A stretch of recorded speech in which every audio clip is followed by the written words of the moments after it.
All right, and we should be live. Welcome into our watch party, everybody. Getting a little bit of a late start here. I was trying to get a prime rib off of the grill, and it kind of turned into a nightmare because it took longer. But Eagles get the 3 and out here. Mark, let me get the link tweeted. Yeah, 3 and out to start the game for the Eagles. Nothing doing. 2 yards of offense there for Pittsburgh, and looks like Philly will get the ball right around the 30. Right, so pretty, normal starting position. What was the? Did we see the injury to Sidney Brown? That was while I was trying to run. Yeah, it looked like he was knocked out cold, to be honest. Okay. I don't know. Maybe it's worse than that, but it was kind of like a helmet-to-helmet type thing on a special teams play. Gotcha. All right. Wow. It already shows we've got 156 viewers here. That's awesome. That's awesome. Yeah, you guys just chat along with us here. We'll try to talk as we watch the game, and we'll see how this goes. I've never done one of these before, but I've done a ton of them for basketball. I've done a couple for football here and there. It's definitely their deep shots. There we go. Calcaterra. There we go. Nice play. So Eagles open up and empty and run stick nod to Grant Calcaterra up the seam. Love to see Hurts targeting up the seam, middle of the field. And there's going to be a lot of chances for that today because the Steelers play a tremendous amount of single high coverage. And so we should have the opportunity to attack those seams and to attack outside the numbers, obviously, with those A.J. Brown jump balls. I think it's almost going to be a little bit of a play-by-play color thing where I'll take a little bit of the play-by-play and Shane can do some color. The Eagles are just past midfield, 1st and 10 here, running the play clock down. Slant to A.J. Brown. And this is what I say all the time. How do you stop A.J. Brown on a slant? He's too big to put your body in front of and get physical with on a route like that. And he's not. No, how are you staying in front of him? He's too fast. They tried to. It looks like a little bit of hands to the face by the corner there, to be honest. But he was able to get right by it. Got 7 yards. Eagles go tempo after that. Hit Devontae Smith underneath. And just like that, 3 plays, you're down inside the red zone. It's nice to see the Eagles start the game a little faster than we've seen over the really over the whole season. And I do think it's interesting that Joey Porter Jr. was lined up on A.J. Brown because the Steelers tend to put Joey Porter Jr. on number 2 receivers and give safety help to number 1 receivers. So we'll see if they keep doing that here. Nothing doing on the first run of the game. But yeah, I mean, so far you'd have to say this has been the most promising Eagles first drive we've seen maybe all year. I probably three nice passing plays to start out the game. Surprisingly, only one to AJ after all the talk of the week made us think that maybe we'd see a ton of AJ Brown out there as the Bills go up 7-0 in that game, or 6-0 in that game, I should say. Maybe I just cursed Devontae Smith about a 3-yard out there on 2nd and 10. So we'll face about a 3rd and 7 here. For those of you watching live, or maybe you're just listening, watching the game, you just got us on to listen to. If you do look down at the bottom of the screen, I've got the play clock and the scoreboard kind of at the very bottom, so you guys can sync up with where we're at if you want to be like perfectly in sync. So you can check that out. Had a comment here from Brett Eclipse asking, are we doing a halftime show or is this going to continue into that? We will do a halftime show. It'll be in the same stream, though. We're not going to like kill the stream, start a halftime show, kill that, start a second half show. The post-game show will be separate. This will just run straight through. So as Hurts is going to scramble on 3rd and 7 and takes the set. Well, it's not technically a sack. Gets past this past the line of scrimmage. But that's going to bring up a 4th and 6 and probably put Jake Elliott on the field. Well, now this is maybe the most nervous, the thing I'm most nervous about with the Eagles right now is the kicking game. So let's see if we can trust Jake on a, what is this, a 31-yarder, 32-yarder? He has only missed 1 field goal from under 50 yards this year. I think he's 18 of 19 from under 50.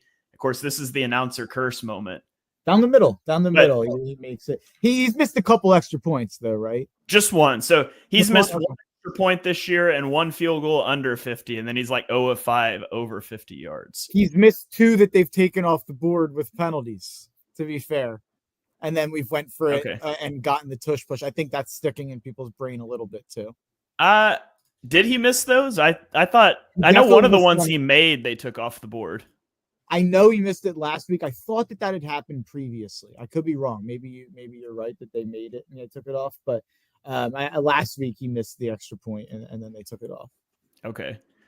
Now I feel like I'm gonna have to go look it up.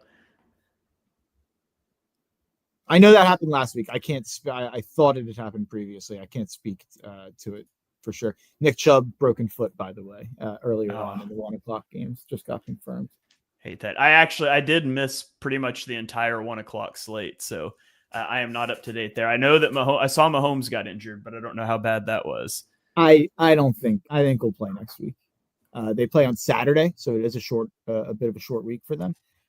But I think he'll play. He was laughing on the sidelines. He was limping around a bit. It was a weird play. I wouldn't be concerned about it long term, I guess. Okay. All right, we'll go to a few comments here. After commercial break's a great time to go to the comments. We've got Monica chiming in, says pass, pass, pass.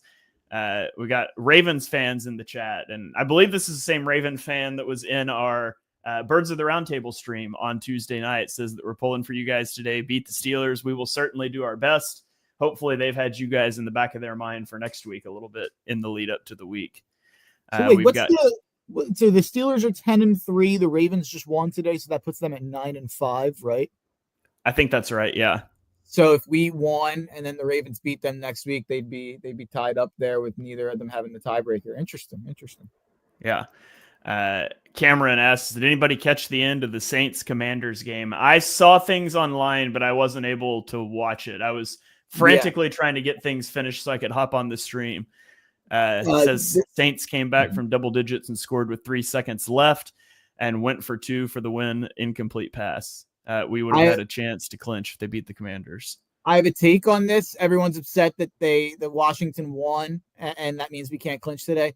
I want Washington as the 7 seed if the Eagles are the 2 seed. I think they're the easiest possible playoff matchup. So I actually am kind of happy that Washington won while looking like frauds, just to be honest a little bit. But they kicked like a 56-yarder, missed it, and handed it right to the Saints right around midfield to just go score. And then they went for 2 and missed it. Pretty crazy end to the game. Jalen was 4 for 4 for 53 yards on that first drive there. I think they only had 1 run to Saquon. It's probably not smart. The Steelers take it back to about the 32, 33-yard line to start their second drive of the day here. I wonder if we will see the Eagles target, the passing game. The Steelers do have a better rush defense, I feel like, than they do pass defense, although their pass rush is kind of terrifying. I guess I know Keanu Benton's really good clogging the middle for them, and they've got such good pass rushers. It's kind of, you just have to pick your spots, I guess. So Saquon only has the 1 carry, but you're 4 of 4. And I feel like that's the way you want to attack passing early in this game, is get the ball out of Jalen's hands quick and try to get in a rhythm. Yeah, no, I think the quick passing game is definitely how you want to beat them, to try to avoid some of the pass rush. As Jalen Carter just blows up the 1st and 10 play there. He is just a special guy. I mean, we've known that since his college days, but I've been in an argument a little bit with one of my buddies. I think Jalen Carter right now is as dominant. I think he's more dominant than Fletcher Cox ever felt to me. The way that he takes over games. Yeah, I agree with that. I was not like locked into NFL football early on in Fletcher Cox's career. Like, I was a casual fan at the time, and so I can't like compare the primes very well, but yeah, Jalen Carter just feels like he can take over any given game, and the Eagles are going to need him. They're going to need Jordan Davis today too, because especially with George Pickens is out, correct? I'm pretty sure he was ruled out. Yeah. The Steelers like to get a lot of multiple tight ends on the field, and so they're going to need these guys to be able to clog the running game up front and keep them in 3rd and longs like they are right now. By the way, not to disagree with the commenter, someone said it's hard to beat a team 3 times. I think Shane went on a long rant about that last time. We had a third and 8 incompletion.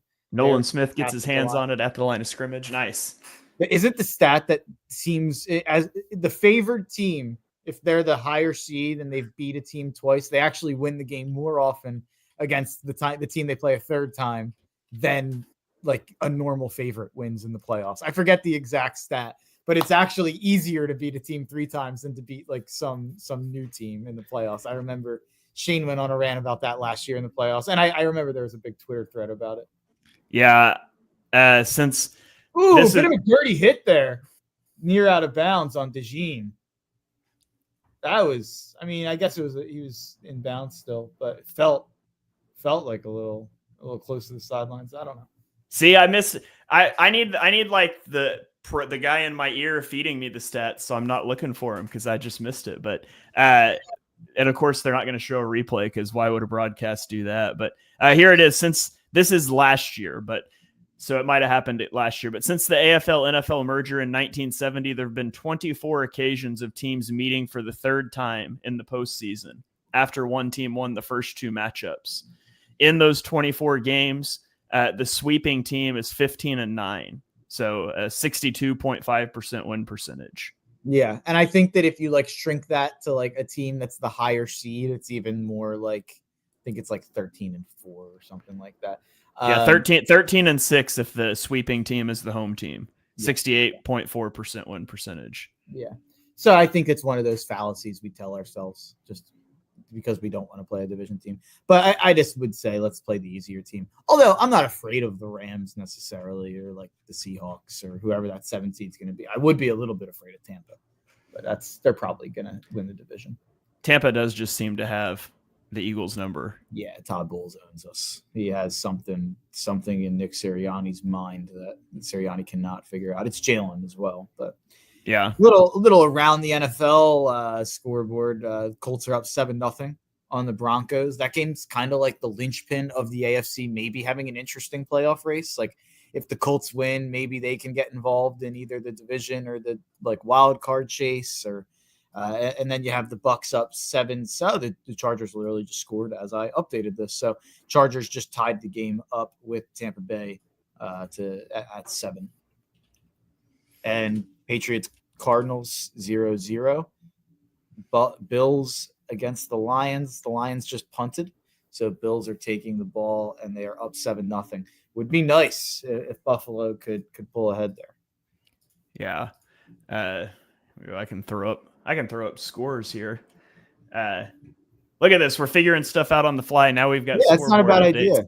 That's great when we're on commercial breaks here. But I have a question from Ryan. Does preseason count as one of the 3 times? It does not. It's just talking about regular season. So divisional teams matching up. Yeah. And most of the time, teams split in the regular season if they're at all similar. No, I don't know if that's fair, actually. That might be might be unfair. But yeah, I mean, the defenses looked fantastic to open this game. And the Eagles are taking the ball from the 21 here, up 3-0, 1st and 10. Devontae Smith in motion. It's going to be a handoff out of the pistol to Saquon. Cuts it back to the left, and he's going to get down. Gets about 7 yards, brings up a 2nd and short.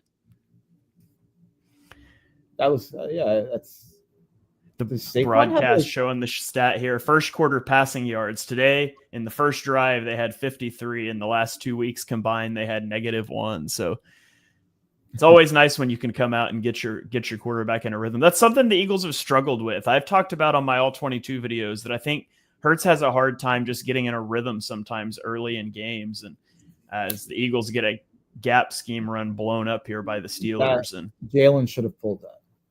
Yeah. So an interesting matchup to watch in this game is that the Eagles are much better when they run gap scheme. And gap scheme, generally, anytime you got a pulling lineman, it's gap scheme, counter, things like that. The Steelers are much better defending gap scheme runs. And so it's kind of a strength on strength in the trenches here.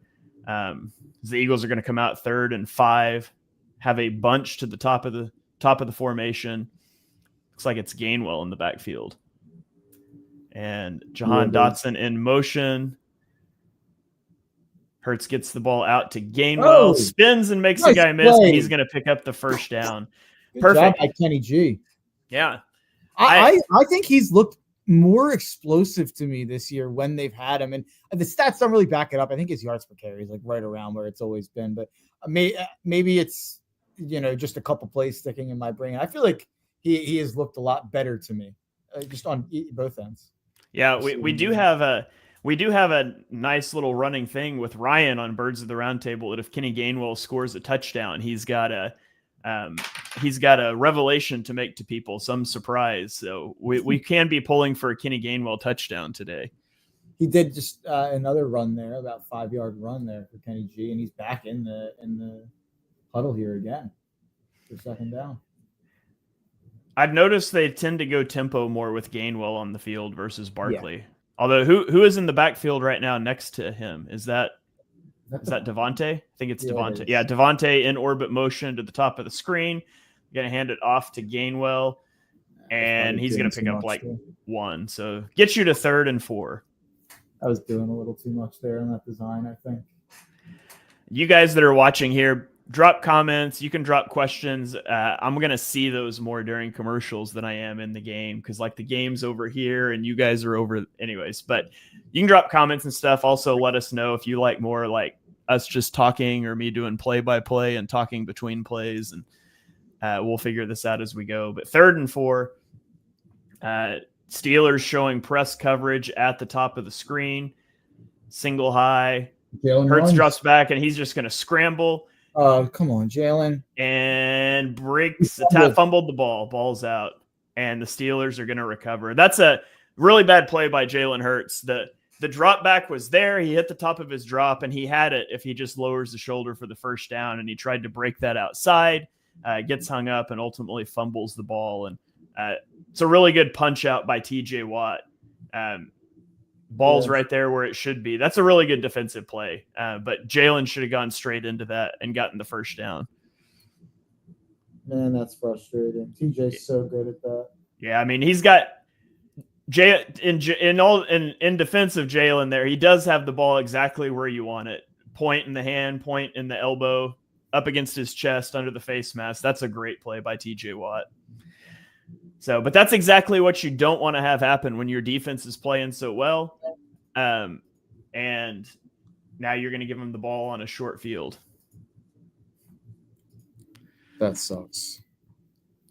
45-yard line. Eagles 45 here.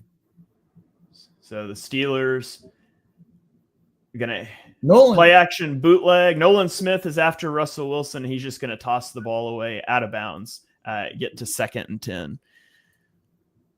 So big moment here for the defense if they can answer back and just get off of the field. Russell Wilson is 1 of 5 passing right now for 5 yards, and Najee Harris has 3 carries for 4 yards. So nothing's really working for Pittsburgh, but their passing offense is explosive at times. The Eagles defense doesn't give up explosive plays very often, and that ball is tipped at the line and incomplete.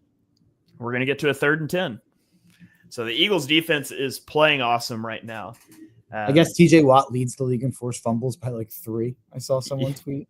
That's crazy. Yeah, it was Milton Williams that got a hand on that one at the line, trying to throw a hitch. I don't know if he was throwing the hitch or the out route there. I think it was the hitch, but Milton Williams does a great job getting his hands up, and that brings us up to a 3rd and 10. 13 seconds on the play clock here. Tight end goes in motion. You got trips to the left side. Nolan Smith showing blitz. Now Zach Bond, nobody blitzes. Let's go. And get the sack off of the edge. It's Nolan Smith and Josh Sweat both got pushed. Josh Sweat comes away with the sack. Mark might be like a couple seconds ahead of me again. Really? Oh, okay. I'm not sure how that happened, but you said let's go before they had him sacked here. So we might be off just a smidge, but yeah, that's I might have just been early because I could tell kind of. I did kind of react as soon as he touched him. But yeah. Nolan Smith had a really good rush off of the edge against Broderick Jones through a chip that kind of gave Wilson nowhere to go. And Josh Sweat wins 2. Cooper DeJean fields the punt inside the 10-yard line, breaks the tackle, gets hit, and falls. The ball is out. and it looks like the Steelers are going to recover around the 12-yard line. Steelers come out of the pot. Steelers football. Man. This is just, they have devil magic, man. They have devil magic, the Pittsburgh Steelers. Someone commented they're plus 18 on turnovers. Make it plus. Is that, I don't know if that's with the Jalen fumble. It's either plus 19 or plus 20 now. Now plus 19, they comment. Goodness. All right. Ball right on the helmet, right on the elbow. Ball pops out.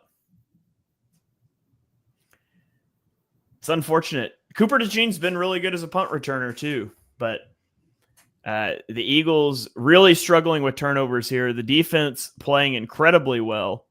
3 drives have only given up -6 total yards, but the Eagles have a fumble on offense and on special teams, and now the Steelers have the ball at the 11-yard line. Not quite first and goal here.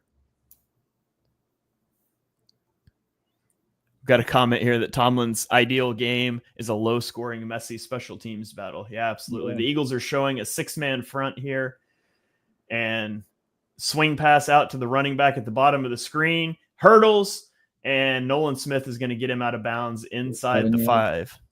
Yeah, it's probably like a 2nd and 3.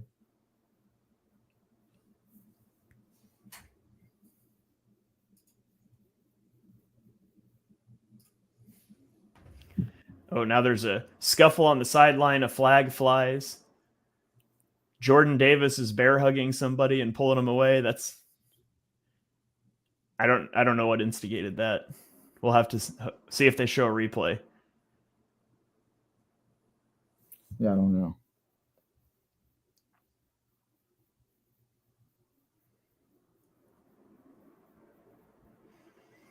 Pat Fryermuth and Darius Slay are jawing at each other. Brady saying, I have the closed captioning on. I guess Darnell Washington shoved someone into the stands. I don't know. Oh, Quinyon, looks like Quinyon Mitchell might have pushed somebody, and then he got pushed. Closed captioning, that's a good idea. Yeah, I mean, that's Darius Slay. Okay. That's bullshit. That's getting blocked 30 yards past the play. That's crazy. So we'll see. So it looks like Slay got blocked through the back of the end zone. Quinyon Mitchell went to his defense, and then Quinyon Mitchell got hit way harder than what he dished out trying to break that up. So this should not be offsetting penalties. I loathe offsetting penalties on stuff like this because it just doesn't matter. Like, go get the guy who's most at fault for whatever happened.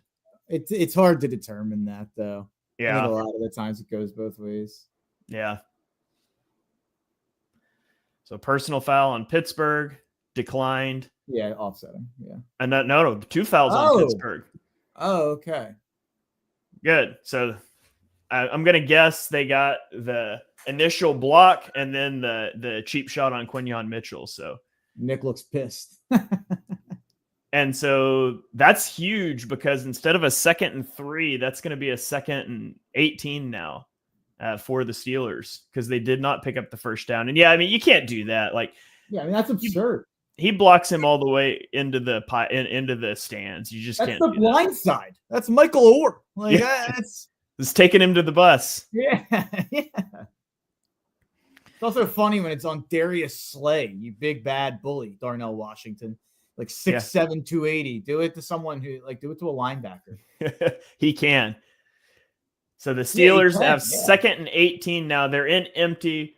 Russell Wilson's going to get the ball out quick to Calvin Austin, and he's going to be touched down by Quinyon Mitchell for like a 2-yard gain. Went to the ground making the catch. That's going to get him to a 3rd and 16, 3rd and 15. So Eagles defense, barring something stupid here on 3rd down, they're going to be able to hold him once again without a first down. I don't think he caught that ball. Yeah, he may not have caught it as he went to the ground. I don't even know if it's worth doing anything about. But yeah, I wouldn't challenge a 2-yard completion on 2nd and 18. Oh no, the officials just did it. Is that the expedited review? Expedited review is awesome. Expedited review is the best. It seems so selective on when they're able to use it, but yeah, absolutely. And again, for those of you that are watching here and maybe you're a little off timing wise with us, I do have the clock down here at the bottom of the screen, and I'll count down the play clock periodically. But 3rd and 18, there are 19 seconds on the play clock right now. And the Steelers are in a trips formation with the running back to the strong side, which messes with a lot of your zone rules. But I'd imagine the Eagles are going to bring back the Jim Schwartz picket fence here. And Wilson's going to throw it through the back of the end zone. Not even close. They don't. The Eagles don't respect the weapons on this offense without Pickens. Yeah, and that's a huge loss for the Steelers. I mean, since Russell Wilson became the starter, they lead the NFL in explosive play rate. I think it was like 25% of their passes have been explosive plays. But without George, one, the Eagles are like the 3rd best in the NFL when it comes to giving up explosive plays. And 2, George Pickens is just such a huge part of that. He's had such a good connection with Russell Wilson. And I think they've got a bit of an eye to they obviously want to win this game as Chris Boswell puts the field goal through. But if they were playing the Ravens this week, Pickens would probably be out there. If they were playing the Panthers next week, Pickens might be out there too. But because this is the game before the Panther, or because this is the game before they play the Ravens, they're going to play it cautious there. So 3-3 here. A lot of sloppiness from the Eagles in terms of turning the ball over, but it's pretty incredible that you've had 4 defensive possessions now, given up 0 first downs, and two of them have resulted in negative yards, negative 11 yards and negative 8 yards. So everything's looking really good for the Eagles defense right now. Yeah. I mean, you could look at it 2 ways and be like, with how good the defense is playing, it's a joke that it's only 3-3. But then you could also say a team fumbling twice on their own side of the 50 being tied 3-3 in a game could be worse. Depends if you want to be glass half full or glass half empty guy. Yeah. Throwing it around the league, we're at the end of the first quarter in Bills-Lions. The Bills are winning 14-0, but the Lions are driving. The Colts are up on the Broncos 10-0, and the Cardinals are up on the Patriots 10-0. Buccaneers Chargers is 7-7. A guy at my church this morning asked me for fantasy football advice, and that's laughable to Mark because he knows my opinions about fantasy football. But Mark, he has Baker Mayfield, Kyler Murray, and Bo Nix. Who should he have started today? We'll see if you agree with what I said. Not Kyler. Not Kyler. It would have been Baker or Bo. I probably would have went Bo. I said not Baker against the Chargers defense. I said it was kind of a toss-up for me between Bo Nix and Kyler Murray. And I said Kyler will probably get you 25 or get you 5. There's not going to be an in-between. Yeah, that's the And so I said it's kind of a risk-reward. But I think I would have leaned Kyler, but Bo or Kyler was the pick for me. I think he ended up going with Kyler. I would have went with Bo. Bo's been awesome for fantasy purposes. I don't really know what's going on in that game, to be honest. Yeah. 7-7. Or no, that's Tampa Chargers. They're down 10-0. So yeah. And the Cardinals are up 10-0. So maybe he made the right call. Kyler over Bo. Bo Nix 3 of 4 with an interception. 2 rushes for 20 yards right now. Looks like Kyler is 4 of 4 for 34 yards. No touchdowns. So not much. I'm in a big matchup with Dibes, who may join us here. And I've got AJ Brown going right now. It's a big one. Jared Goff, K. Otten, and the Broncos defense. Those are the big things I'm focused on there. He's got Jahmyr Gibbs, Ramondre. That's it right now. All right. So Cameron says, unless they have a big play, it looks like another first quarter without a touchdown. Yeah, we will see. I find it so weird that Gainwell is one of our kick returners. Gainwell's been doing kick returns for a while, hasn't he? Mm-hmm. I feel like with the new kickoff rules, though, kick returns are kind of like running plays more than anything. So I guess it kind of makes sense. I thought that might be a way they tried to get Will Shipley on the field, but I don't know if he's explosive enough. Yeah. Will Shipley. I don't know. 12 seconds on the play clock here just to get everybody synced up again. 8 seconds. And Eagles fake the handoff, get Hurts booting to the left, and he finds A.J. Brown on the sideline. He'll pick up 10 yards after the catch. 15-yard play there and out of bounds. I like that. See, this is what I've been saying for a long time. Like, the Eagles are good running gap scheme. They need to get gap scheme play action stuff into the early part of their game to help get them into a rhythm. I've liked seeing that so far today.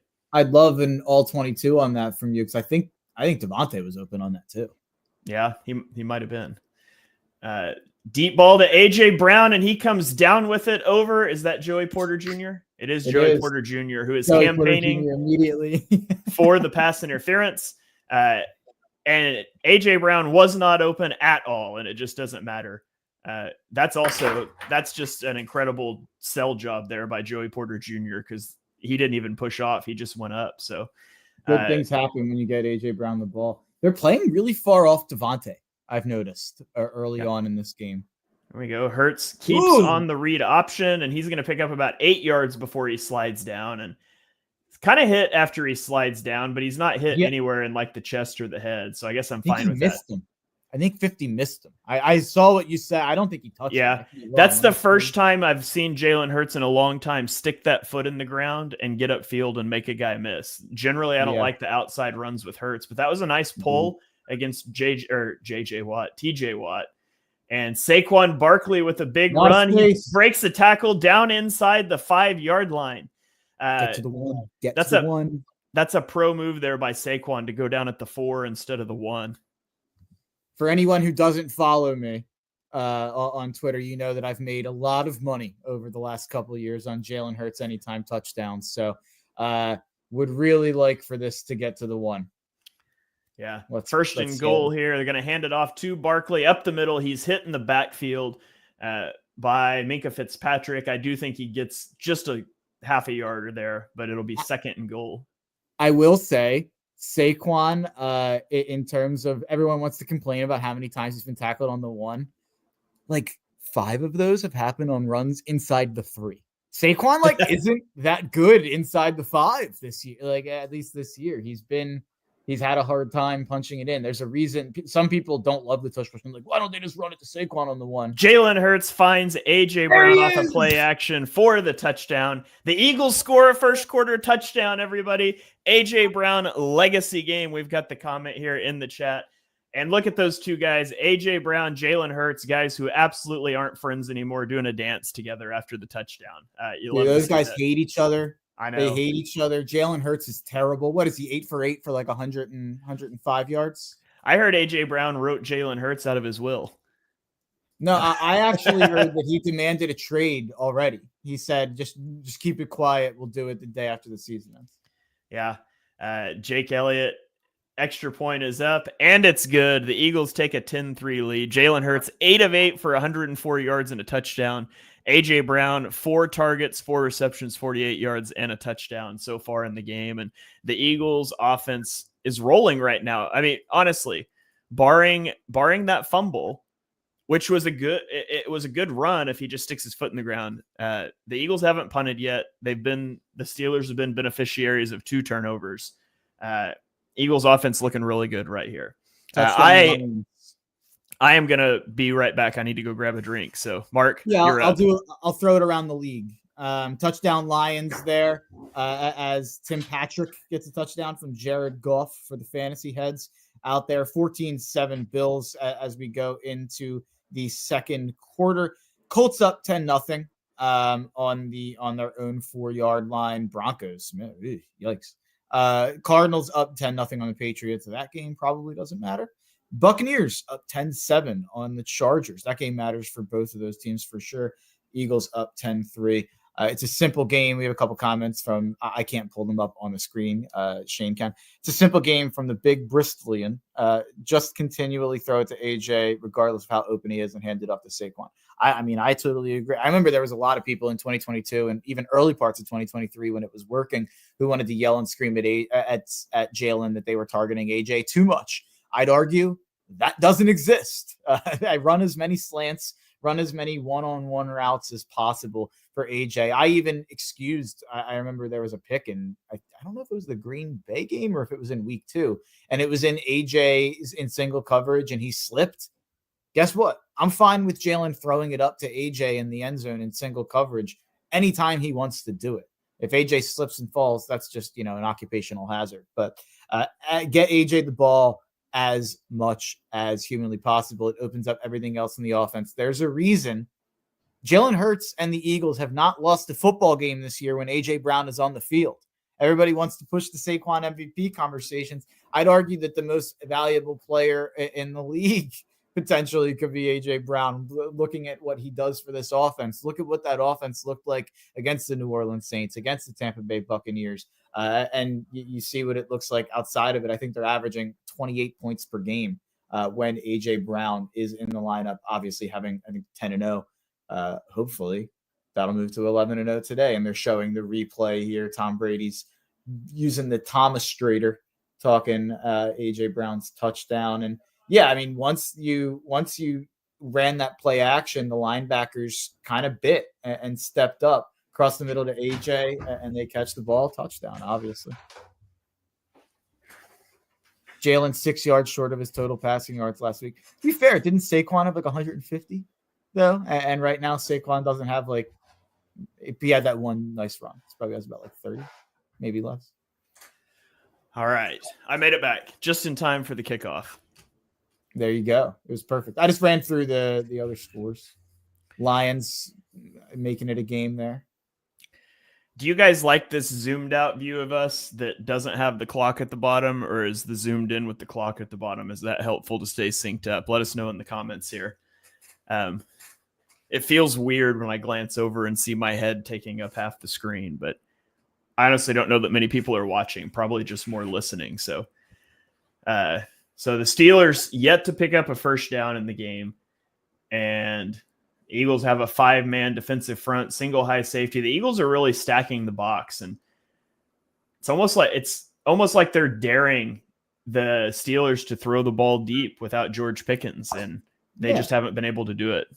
Yeah, absolutely. They do not have weapons on this team outside of George Pickens. You have Mike Williams.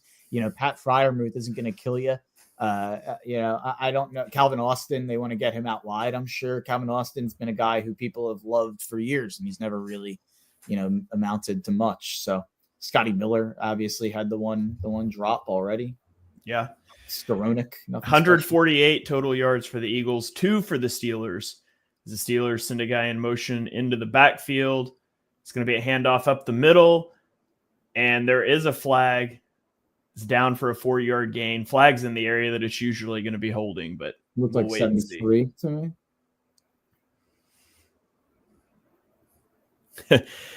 This comment here that says, pretty sure Carter was held again. Death, taxes, and Carter being held. That's Sayamala. I think it's Sayamala. Oh, illegal. Illegal shift. Okay. The guy didn't set before the snap. He was moving towards the line of scrimmage.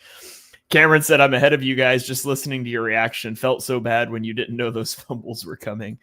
Yeah, I don't know how you guys are ahead of me because I'm live on YouTube TV, so I don't know how that works. My Hulu Live was about 15, 20 seconds ahead of yours, and I think I'm behind usually when I'm on Hulu. That's crazy. So yeah, the advent of streaming, the problem is that nobody's like, you can't ever get stuff synced up. It feels especially bad when I'm tweeting like clips because I can't screen record off of YouTube TV. So I have to use like bootleg streams that are like a minute behind. And so it's like 4 plays have happened by the time I can get the clip up. Steelers got about a 10-yard play, but there's a flag. Looks like they're walking backwards here. 65, showing his hands up. Is that Broderick Jones? Dan Moore. And Dan Moore is not happy right now. Shaking his head, pointing at an official or pointing at somebody. And so it is going to be a 2nd and 24, and things just absolutely not going the Steelers' way here. They're going to let the clock run out on the first quarter. So we will head to the second quarter with the Eagles up 10-3, and the Steelers are going to be backed up facing a 2nd and 23. I almost said when we get back from break. I guess we're not technically going to break here, but the Steelers have 13 plays for 2 yards in the first quarter. The Eagles have 18 plays for 148 yards. I've tended to notice YouTube TV is really bad with it, by the way, being behind. Yeah. Just because I watch at a buddy's house who has YouTube TV a lot, and I feel like I'm way more behind where I'm there, as opposed to Hulu. But Hulu's more expensive. I get away with not paying for either, so yeah, we'll leave that up for the feds to figure out. So far, obviously, Eagles off to a 10-3 start. You've got the Cardinals up 10-0, Bills up 14-7, Colts up 10-0. Chargers just tied it up, I think, there, because I think it was just 10-7. So 10-10 there. The Bills have the ball. Any idea where? They have the ball. I think it was just across midfield, or they're at their own 45-yard line driving right now. Nice. Let's go Bills. I have, for anyone who cares, I have the over in that game, 54. I already cashed AJ Brown touchdown, already cashed Josh Allen touchdown. So the big bets I'll be rooting for here are Jalen Hurts touchdown, obviously, as every week. Eagles team total over 23.5, and that over 54 number in Bills Lions, which is a sucker bet that I don't usually make, but I think those defenses both have serious problems.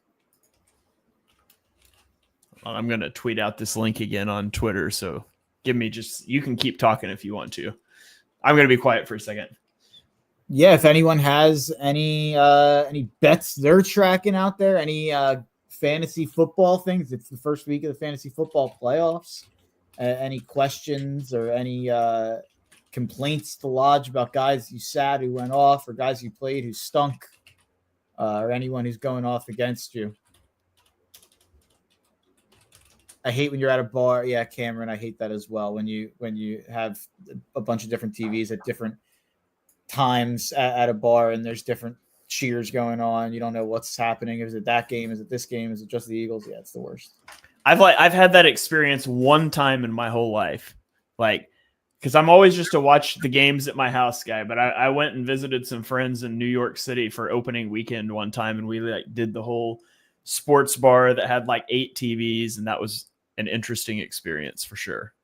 My favorite place in the world, if anyone is in the local Bucks County outside of Philadelphia area. Ooh, what a hit by Nakobe Dean.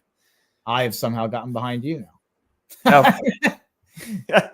Well, I'll count down the play clock when they flashback from the Lions score break here. I'll jump ahead. I just saw the hit. That's so weird how that can happen. I guess you said you're on a different one than me, but 18 seconds here on the play clock, 3rd and 18, 15 seconds on the play clock. And Wilson drops back. It's a 4-man rush. He's going to check it down to the running back, and Cooper DeJean is going to grab a hold and hang on no, that was Zach Bond. Grabs a hold and hangs on. There's too many white guys on our exciting whites. And they all have a number 3, Reed Blankenship's 32, Zach Bond's 53, and Cooper DeJean's 33. I need more number diversity. You're going to have 3 white guys on the defense. Don't have them all have a number 3. That's all I'm saying. But Howie has done miracles on me with this defense. This is that's a Kanye meme on Twitter, but I cannot emphasize how much I love Howie Roseman. Cooper DeJean making up for his fumble a little bit there. What's that? A 25-yard return? That's big return across midfield down to the 45-yard line. And so the Eagles are going to take possession already in plus territory after the break here. And again, the Steelers just cannot get anything going. They have 0 first downs so far. They've had, 5 offensive possessions, and they've gained a total of five drives, 11 total yards, no first downs. So the Eagles defense is rolling today. And I got to say, I've been an offense guy for a long time. I do all the all-22 stuff. I love the offense. I do the pass game breakdowns. Offense film is more fun for me to watch. All that stuff. I'm having so much more fun having an elite defense than I did in like 2022 when the Eagles had an elite offense, though. It's so fun just to watch the defense dominate week in and week out. I'd argue the offense is pretty elite itself. How about that? Sure. But I mean, they're not on the defense's level when it comes to, their statistical output and things. It's been a fun experience watching. So what are they in EPA right now on offense? I have that. It's overall EPA, they are. Oh, I don't have. They are 10th in dropback EPA, 3rd in rushing EPA. I think it's 5th or 6th overall on offense. I thought you posted it this week. Yeah. Just the overall. Looks like I broke it down by drop back and rushing, so I don't have the total. Their total DVOA is 5th. Yeah, I think it's 5th in EPA on offense too. And like I was saying before, I think if you took out the games that AJ Brown and Lane Johnson didn't play, I think that number's probably better. Like I think that number's probably 2nd or 3rd instead of 5th. So, people are saying watching offense has been very frustrated due to talent versus output. I think that's overstated. I'll be honest. I think we just get more upset about things than most cities do and most fan bases do. I think, like I just said, even with whatever we're saying and with 2 games that AJ Brown didn't play, we're 5th in EPA on offense and 5th in DVOA on offense. I think it's all created by us, just to be honest. Yeah, Jazz chimes in here, says D is the best part of the year to date. Yeah, I mean, they're 1, right? They're number 1 in those things on defense. I don't think they technically aren't yet. I thought they were in one of them. Was it DVOA? They're 4th in DVOA overall. Defensively, they are 8th in dropback EPA, 3rd in rushing EPA. But they're like top 10 on pretty much everything at this point. I think the offense is just as good as the defense. I think it's kind of like they work together. I don't know. Yeah, people are gonna hate that. But. Yeah, no doubt. So Eagles come out in pistol. It's going to be a handoff to Saquon, and he's going to be hit in the backfield, spins back basically to the line of scrimmage. So no gain there on first down. Yeah, we'll bring really just that one play. Really just that one play they had where there was a ton of space for Saquon. Outside of that, there's been nothing going. Yeah, Saquon has 7 carries for 31 yards, but one of those was a 22-yard carry. So it's 6 for 9 yards outside of that. Which again, Steelers got Cam Hayward, Keanu Benton. They've got some really good guys up front. I wondered if it would be tough to get the run game going today.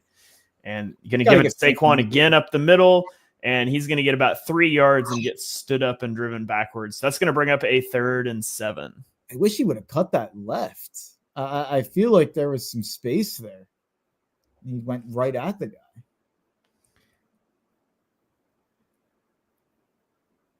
Yeah, now that's, I think. All right, 3rd and 7. We got 20 seconds on the play clock here. The Eagles are 2 wide receivers to the left, 2 to the right. Saquon's in the backfield. Steelers showing all kinds of pressure, and they bring it. And the ball's out to A.J. Brown on the slant. He breaks a tackle, and he's down to the 25-yard line. We've seen teams mug up those A-gaps with their linebackers and bail out a lot. The Steelers just brought everybody, and Saquon has a nice blitz pickup. A.J. Brown wins instantly, and Hurts really made that throw jumping off his back foot away from contact, and Brown does what Brown does. It's another first down. If they bring the rush and there's single coverage on Brown in a slant, just throw the ball in the general direction. He's going to get it. That's why it doesn't have to be a perfect pass. Second, 1st and 10 here. A shot. It's incomplete. AJ played great defense there on that, not getting picked. Yeah. That's the first incompletion of the day. But it's interesting to see the Eagles throwing out of empty. That's something I feel like they've been really good at over the years. And this year, it's almost seemed like when you go empty, it's a tell that it's QB run. So I'm glad to see them get back to some pass game out of empty. AJ already has 6 for 65 and a touchdown. And this game is over-under was 79.5. So he just had to hit 80. I really wish I would have bet that now. Instead, I bet the touchdown, which already hit. So I guess whatever. Yeah. So Eagles are 4 strong to the right side of the formation, and it's a straight drop back. They bring pressure. It's Devontae Smith on a pivot route. It's going to be thrown down by Joey Porter Jr. about 3 yards short of the sticks. Get to a 3rd and 3. Just saying, Nick Sirianni and Ben Johnson, Jesus Christ.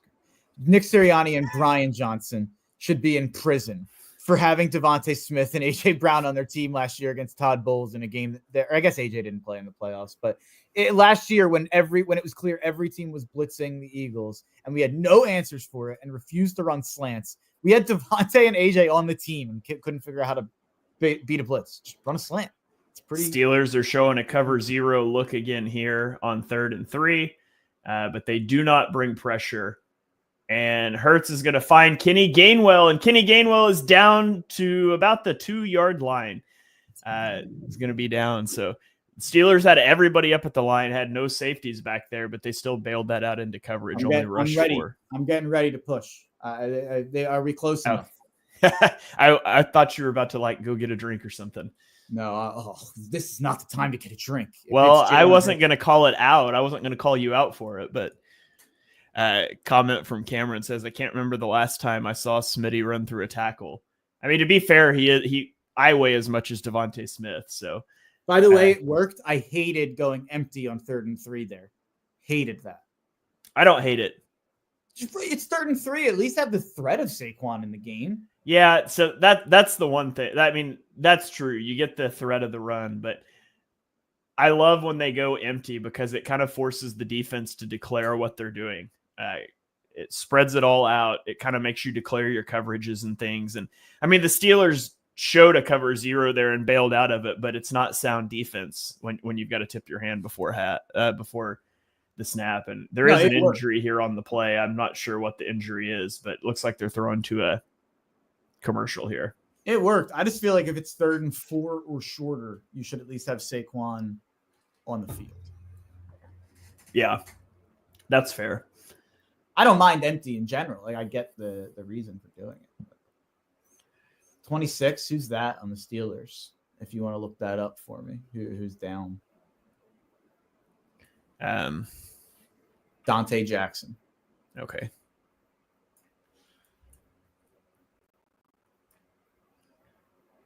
I thought they were going to show a replay of the injury, but it was a replay of Lane Johnson pancaking TJ Watt. Those are that's goat on goat there. Not really goat, but that's the best in the world against the best in the world. Yeah. It's pretty fun. All right. So yeah, Cameron says he's way ahead of us. We're back from commercial though. Yeah, I'm back from commercial. Jackson's walking off the field right now where we're at. So yeah, I don't know how you're getting ahead of us. It literally tells me I'm live on YouTube TV. So I don't know. You can skip back a few seconds and sync up with us if you want, or just hear the reactions either way. If this isn't a tush push, I'm going to be really upset. Please be at the 1. I mean, I think they're 2 yards away. I don't think they're going to tush push it yet. I thought they were at the 1. Yeah, they're just barely inside the 2. Oh my God, that's infuriating. I don't get why you don't just run it when you're at the 1.5 anyway. When it works it's 1st and goal, you're going to run it twice. And then you almost high snap. What are we doing? Just run the tush push twice. Yeah. I don't hate not running the tush push, but I don't get why not. Hurts is able to corral it, fortunately. And if it's 3rd and 2, I think you should run it. To be honest, you're going to get 2 chances at it, and you're going to get a yard. Yeah, Cameron says that Saquon's in the blue tent. I didn't know that. I don't know when that happened. That's not ideal. Don't love that. So averted disaster on first and goal. They're going to be 2nd and goal. The Eagles have trips to the top of the screen. Grant Calcaterra in line at the bottom of the screen. And they have to burn a timeout. Procedural timeouts are the worst. This guy keeps commenting about Jalen Hurts' finger. He's 11 for 12 for 144 yards and a touchdown. Why? What are we doing, dude? I love you, Jazz Fusion. Thank you for commenting along. I get he just saved the snap. It was a terrible snap. It was not. That was not on Jalen. That the snap was a foot above his head.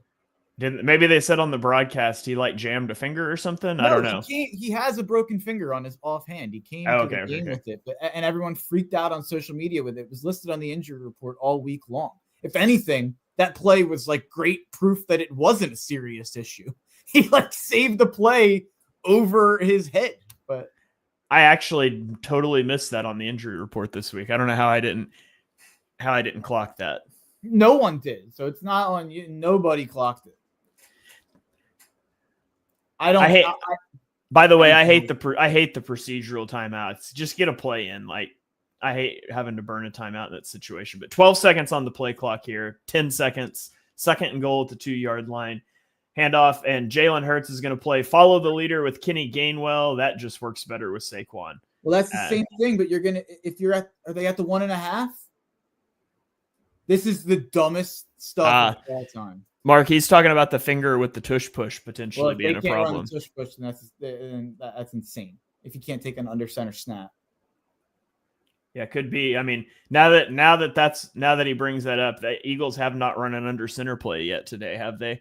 I don't think they don't run a ton of them. They've run a decent amount of like handoffs and stuff. So 3rd and goal. It gets later in the game usually. Yeah, bunch at the top of the screen. Devontae Smith motions out. Hurts is looking to the top. He's going to throw it to Devontae Smith on the end breaker for the touchdown. The Eagles are going to go up 17-3 pending the extra point.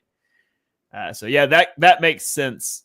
Jazz, if you're talking about that, maybe that's something. Just saying, if they're in a 1-yard situation, I will bet Jazz Fusion my life that it will be a tush push. And I guarantee the reason they didn't run it on the 1.5 wasn't because of the finger. They probably just wanted to get to the 1, or they wanted to score on a run. But I think that was I think it's not a relevant thing to bring up. That was a cool little design there by the Eagles, by the way. They motioned Devontae Smith out to the top, and then they run him on the slant underneath the interference route from Jahan Dotson. The Steelers tried to banjo that with their corners and just didn't switch it off fast enough. So nice little pass design there. The Eagles go up 17-3, and I'm feeling good so far. The offense is rolling here. I did see what Ryan said. Steelers are the worst team against shotgun runs. I did see that they really struggle against shotgun runs. Jazz wants to know if you'll bet him that he won't fumble it if they do that. I mean, I'm not going to bet if a player is going to fumble or not, because those odds should be like pretty insane odds. But yeah, I mean, I don't think he'll fumble it. Jazz Fusion clearly like despises Jalen Hurts, but based on the comments, and he's like having a pretty awesome game, and we're up 17-3. So I'm feeling great. Maybe just the tush push. I don't know. No, based on the comments earlier about Jalen. Okay, but, I might have been missing some of this. But. Yeah, hey, I'm sensitive to the Jalen Hurts slander. It's been a long week for me online. I just think a lot of the people who slander Jalen Hurts the way that they do should watch the rest of the NFL and not just Eagles games. Yeah. All right. Go watch the rest of the 1 o'clocks and tell me how great the quarterback play was league-wide. Yeah. Let's throw around the league here while the Eagles are at commercial break. The Broncos trail the Colts 7-10 with 3 minutes left in the first half. They have a 4th and 5 at the 30 or at the 43-yard line. Lions have scored again to make it 14-21 versus the Bills, and the Lions have the ball. Cardinals are driving against the Patriots up 10-3. Chargers driving against the Buccaneers up 17-10. So Drake May 10-10 passing so far for the Patriots. How many? What's the score of that game again? It's 10-3. It feels bad when it's almost halftime of a game and your quarterback hasn't thrown an incomplete pass and you've only scored 3 points. That's funny. That's when you know you're truly doing it all by yourself. Sheesh.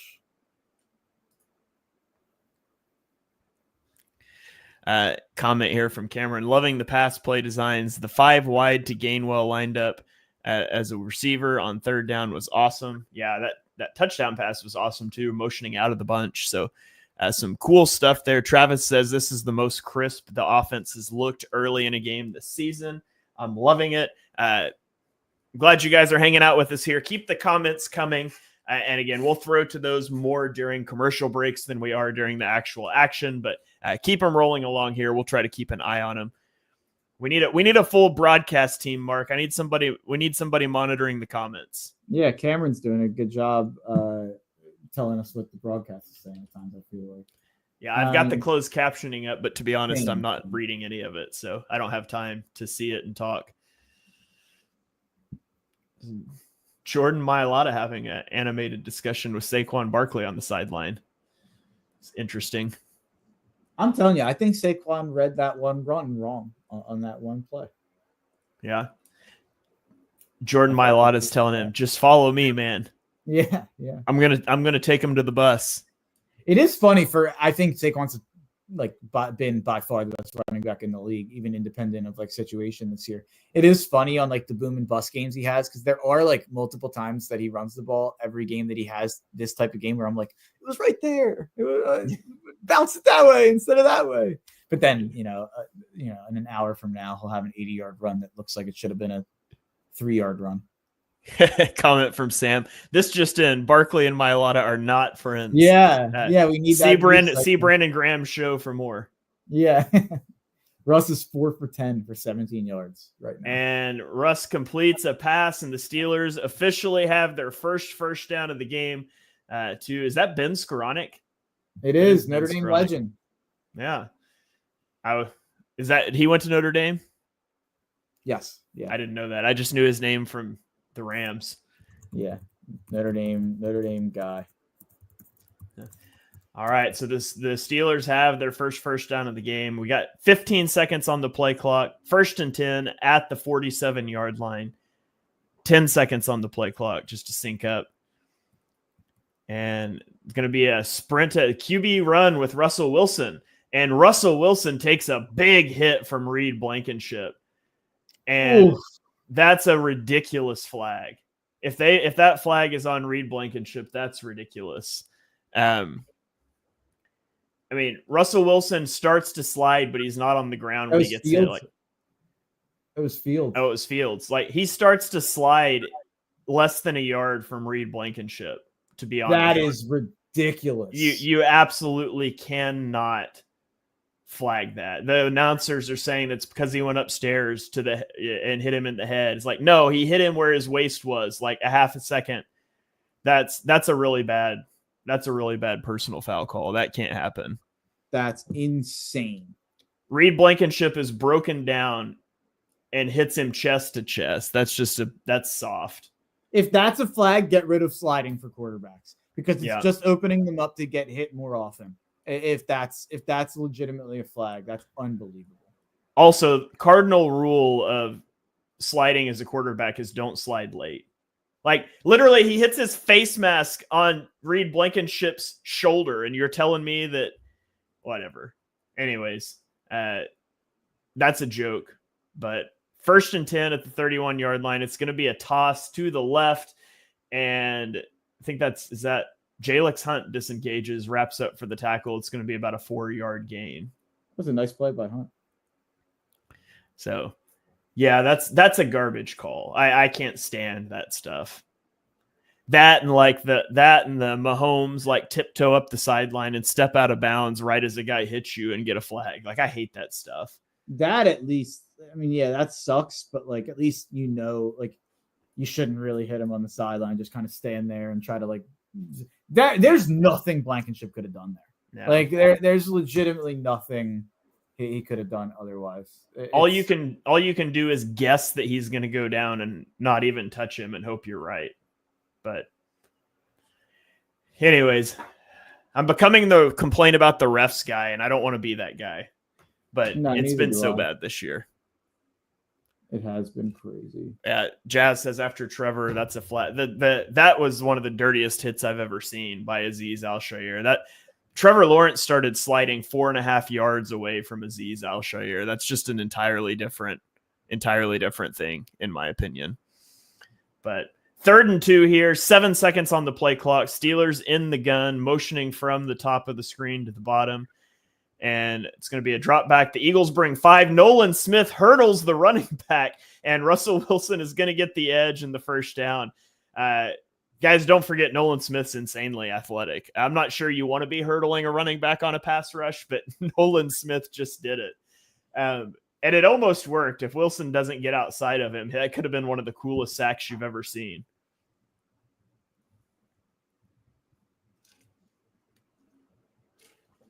In reality, though, you gotta keep contained there if you're Nolan Smith, especially against a 5-man pressure. So it's going to be a 1st and 10 for the Steelers. 8 seconds on the play clock.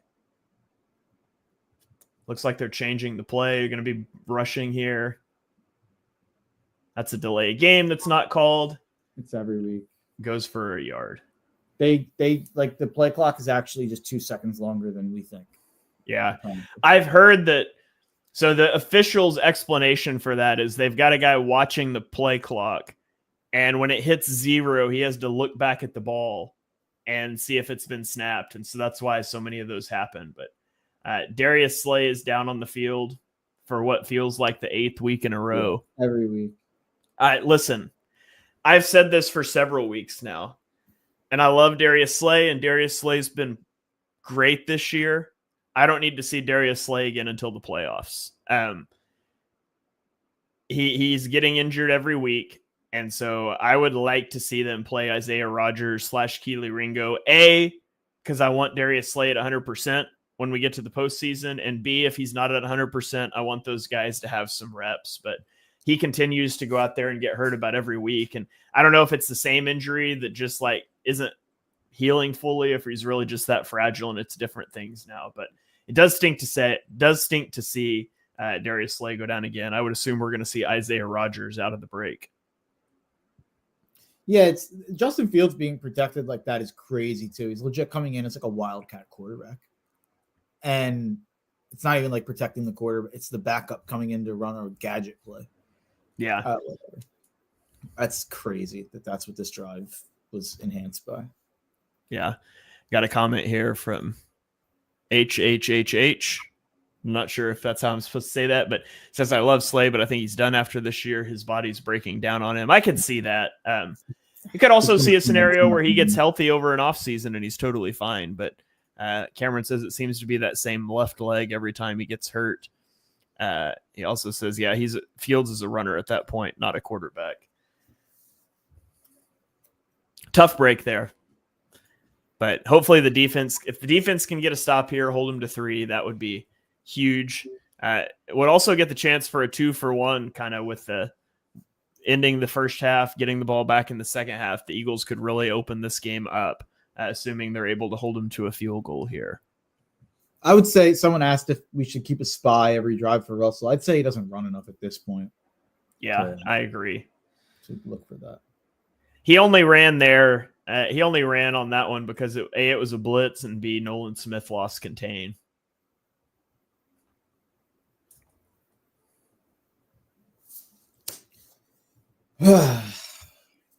I would love for this to not be a 7-point game.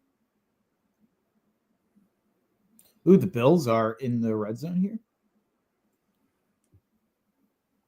Is that 4th and goal on the 6? Oh, Slay got cleated like on the shin. That one hurts. Okay, 2nd and 9, 20 seconds on the play clock. 16 seconds on the play clock. And Wilson drops back, and he's going to scramble up the middle right after we said he doesn't scramble, and he slides down just short of the marker. Cameron says that didn't age well. I thought he was going to say that. I was pretty sure when I saw that Wilson was about to scramble, but yeah, I would say I still wouldn't put a spy on. TJD says he loves the show I do with Johnny. Hope he can convince you to follow Arsenal as well if you ever get into soccer. I have tried with soccer. Soccer is a tough sell for me. They're going to QB sneak for the first down. So I get into the World Cup occasion, not like a lot, but like I'll watch Team USA, and it's like unfathomable for me, like how good a body control those people have. Like I can tell like it takes a lot of skill to be able to do what they're doing. But at the end of the day, I really struggle to find it interesting to watch a whole game, much less like a whole season. Yeah, I don't like soccer. All right, the Steelers go jumbo, 12 personnel, I guess, not jumbo. 1st and goal, just inside the 10-yard line, 6 seconds on the play clock. And it's going to be a toss to the right to Najee Harris, and Chauncey Gardner-Johnson blows it up in the backfield. That's going to be a 1-yard loss. Get to a 2nd and goal. Chauncey Gardner-Johnson, Mark, played really well the last couple weeks after struggling at the start of the season. Yeah, I mean, he's been awesome. And I don't ever remember him having the hit stick that he's had this year. It feels like he's hitting people way harder than even 2022. Like he's been making big plays in the run game and the pass game. He's been awesome. Yeah. So 2nd and goal at the 9-yard line. Looks like the Steelers are in 13 personnel. Everything is condensed here. And motion, play action, bootleg to the left. And you're just not going to do that against Cooper DeJean. Cooper DeJean read that out, tackles Van Jefferson right at the line of scrimmage. No gain, 3rd and goal. Do you know how Terry Arnold's been? I know he's had a lot of flags. Has he been like good, or have the flags? I am not entirely sure. I know he's been flagged a lot. I haven't watched enough like Lions film to give a definitive opinion, and I don't really trust PFF grades anymore for anything. Yeah, I'd be curious to go. He hasn't been better than Cooper DeJean, I'll tell you that for sure. No, I agree. I'm curious how good this whole corner class has been, because Quignon and DeJean being this good is crazy. Touchdown. Oh, yeah. That's going to be a touchdown, Steelers. Chauncey Gardner-Johnson almost is able to undercut that ball to Pat Freiermuth, but Freiermuth holds on for the touchdown. That was a bad throw. That should have been like an easy touchdown, I felt like. And he kind of threw it to a point where Chauncey could get there. Yeah, Freiermuth was wide open on that corner route. And like Mark said, that's a bad throw. What is that? Yeah. He had to come back to. I guess you had someone coming over the other side too. Yeah. Rodgers. All right. Making a play there. Jazz says that. Oh, Boswell off the upright and good. Doing trick shots out here. Jazz says there's a cart for a Lion. Who got hurt in the Lions game? I don't know. I'll have to look. Yeah, that's it would be their defense, I think.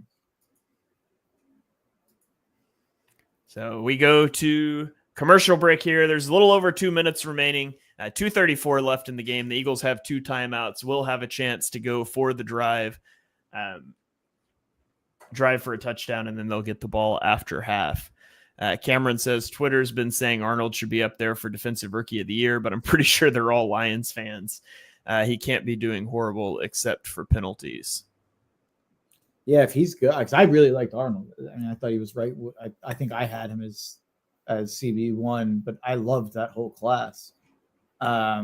If he's good, then that CB class has a chance to be like legendary. I'd have to go beyond that top tier to look at the other guys and see how they've been doing too. But Cam Hart, he's like a 5th rounder, but he's been awesome on the Chargers. Have we talked? I don't know if we've talked about that on Chalk Talk at all, but Cam Hart's been like an awesome starting corner right away as a rookie. Yeah, I'll pull up rookie PFF grades for corners here, and I can read them out to you. Let's go like minimum 200 snaps. Okay. Andrew Phillips. Oh, let's see. Cooper DeJean's up there. Quignon Mitchell, Mike Sanders still, Kamari Lassiter. I've heard good things about Sanders still. Nate Wiggins, Kool-Aid McKinstry. Cam Hart's got a 58.8 grade. Terrion Arnold has a 50.7. He's actually the 3rd lowest graded corner by PFF. But again, I do not trust PFF grades, especially when it comes to cornerbacks. But they say he's given up 517 yards, 3 touchdowns, 5 pass breakups, 10 penalties. He certainly leads them, and he's lapping the league in penalties. I know Cam Hart's had a couple big plays, and I feel like when they've happened, the broadcasters went nuts about how great he's been this year. So going to run it up the middle with Gainwell, picks up a couple yards. I wonder if they'll let this tick down to the 2-minute warning. The clock is stopped. So did they call a timeout? Yeah, we did. Oh, the Steelers called a timeout. Oh, okay. So, yeah, Steelers are going to try to get the ball back here. So the Steelers will take a timeout with 2:22 remaining. It's going to be a 2nd and 7 when we come back. And Saquon notably not on the field again. And they just cut to him. Yeah, I don't know what's going on with all that. I wonder if they looked at this as kind of a way to like manage his workload this game. He also hasn't been efficient or effective, really. Yeah.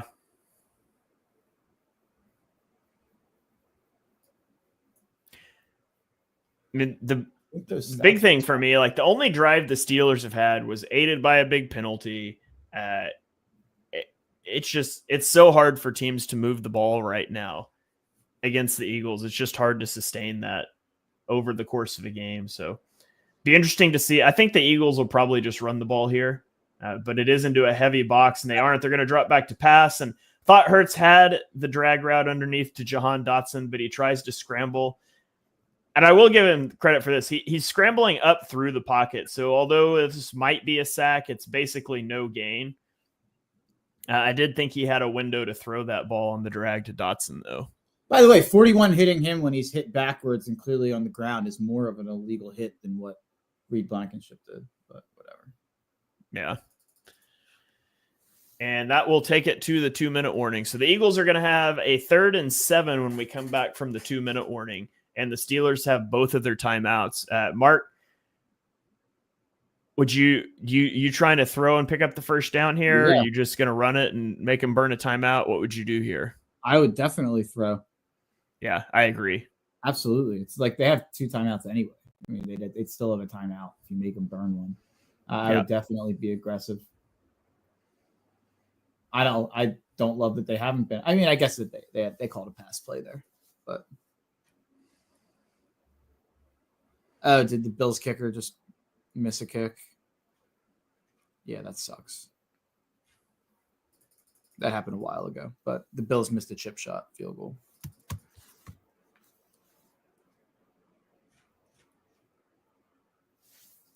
Damn, my over would have been cruising with a field goal there. Yeah. All right, Cameron said, let's go to our sideline reporter, Cameron Crawford. Cameron, what do you have for us here? Per Cameron, he says that Barkley's helmet is back on and he's ready to go. He also said Hurts went into the tent, but Eagles PR didn't give a report per whoever the sideline reporter is. I think he meant Barkley. I could be wrong. Okay. So, I mean, if we're gonna use you as a sideline reporter, we got to have names for sure, right? So we'll see. Cameron Crawford's on a what's the word I'm looking for? Apprenticeship is not the right word. He's our apprentice side. I know he says it's Hurts. So, oh really? So Hurts apparently went into the tent briefly, but he says he's feeling a lot different than he was when we were up 17-3. I think it's fine. I think the Eagles are still fine. They also get the ball after half. Yeah, the Steelers have had 6 possessions, and they've only picked up a first down on one of them. So, for anyone who thinks I'm being lazy with the way I'm sitting, I have a bad back. Don't judge. Now they're showing a replay. It looks like Saquon took a helmet to like the side of his thigh. So hopefully that's thigh, not knee. And we haven't really seen Saquon since then. So hopefully that's a thigh thing, not a knee thing. But he does have the helmet on. He is on the sideline. So 3rd and 7, 18 seconds on the play clock. Eagles trips to the top of the screen. Kenny Gainwell is offset to the left. Grant Calcaterra in line on the right, and Lane Johnson gets an early start there. That'll back the Eagles up 5.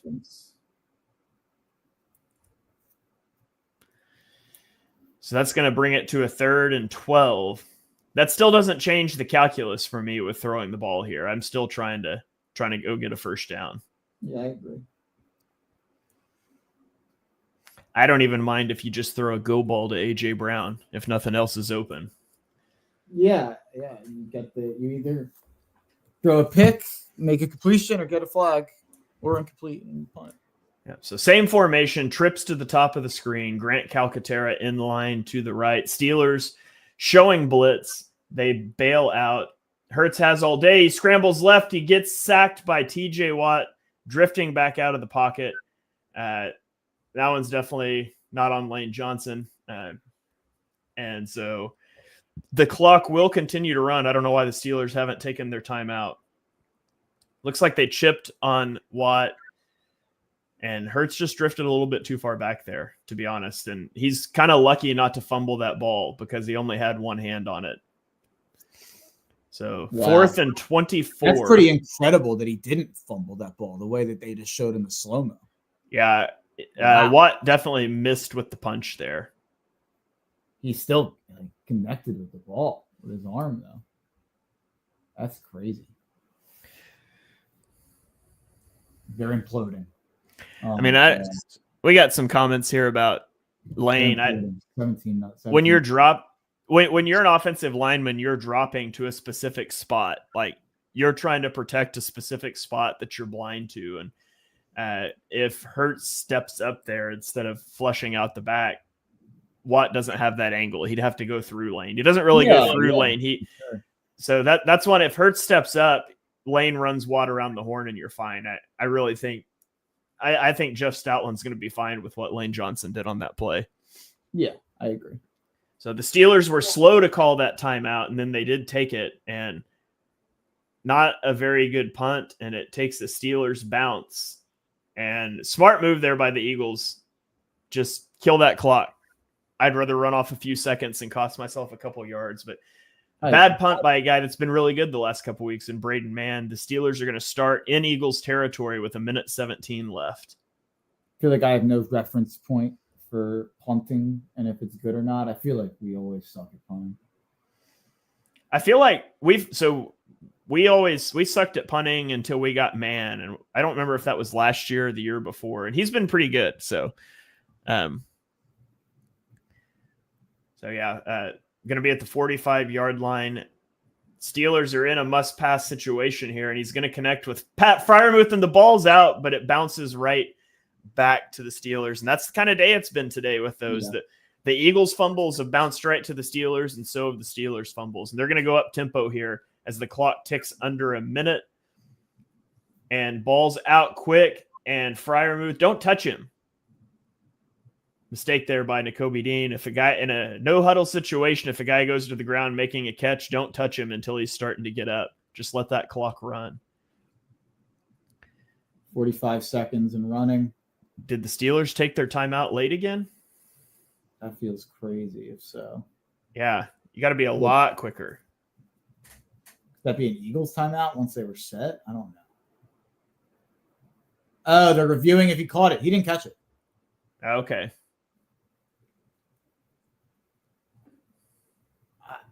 I mean, unless it's a fumble and he recovered it, I don't think. I think that's an incompletion. But then they're gonna wind the clock back.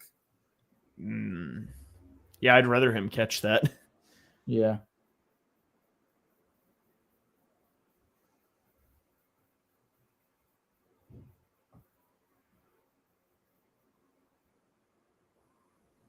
Sirianni's beard's out of control, by the way.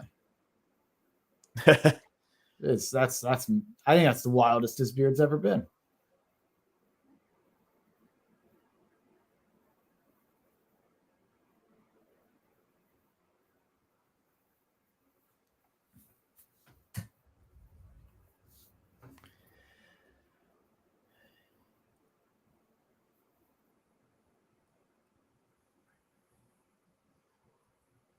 The Eagles tried to bring pressure, and they snuck Zach Bond through untouched on that one. It almost looked like he got a hand on it, but the announcement's going to come in now that it's incomplete. And so they should – I feel like the clock winds when they set the ball, but it's going to give them an extra 16 seconds. So basically 5 yards for 16 seconds. That's a trade that you'll take anytime.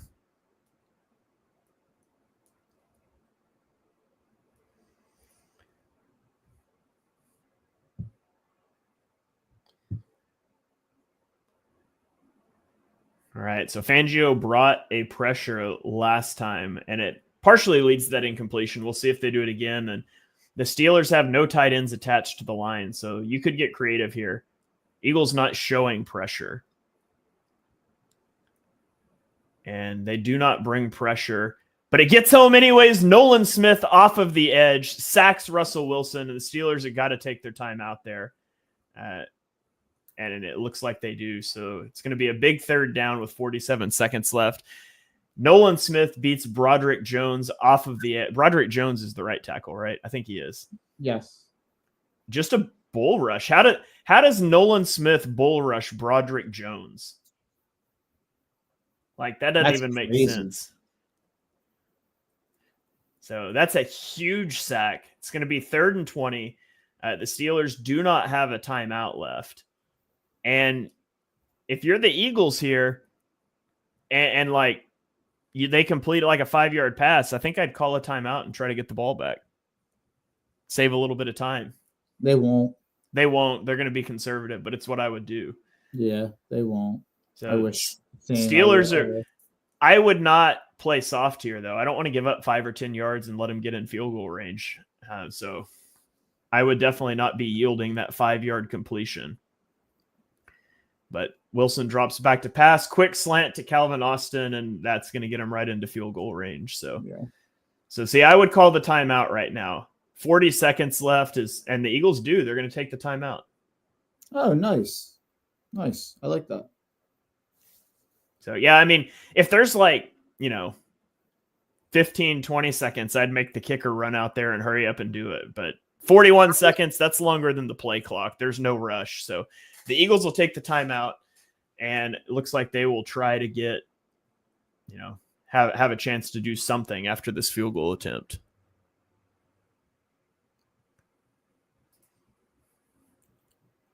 Apparently the NFL came out and said that they stopped the clock in the Commanders-Saints game when they shouldn't have, which basically would have allowed for them to not score. Didn't matter. Washington won. That would have been funny if they lost.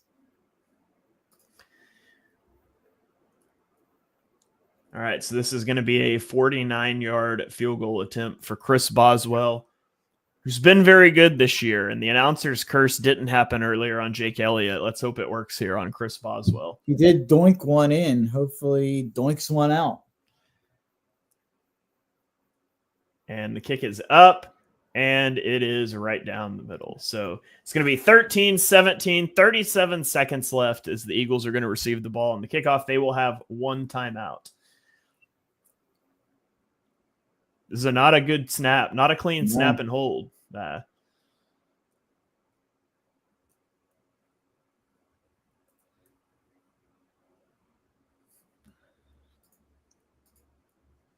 So yeah, it's the Steelers have a negative 8-yard field goal drive and a 14-yard field goal drive in the first half. That doesn't feel good. Overall, they only have 6 first downs, and the Eagles are playing circles around them. They have 6 first downs, and 5 of them came on one possession.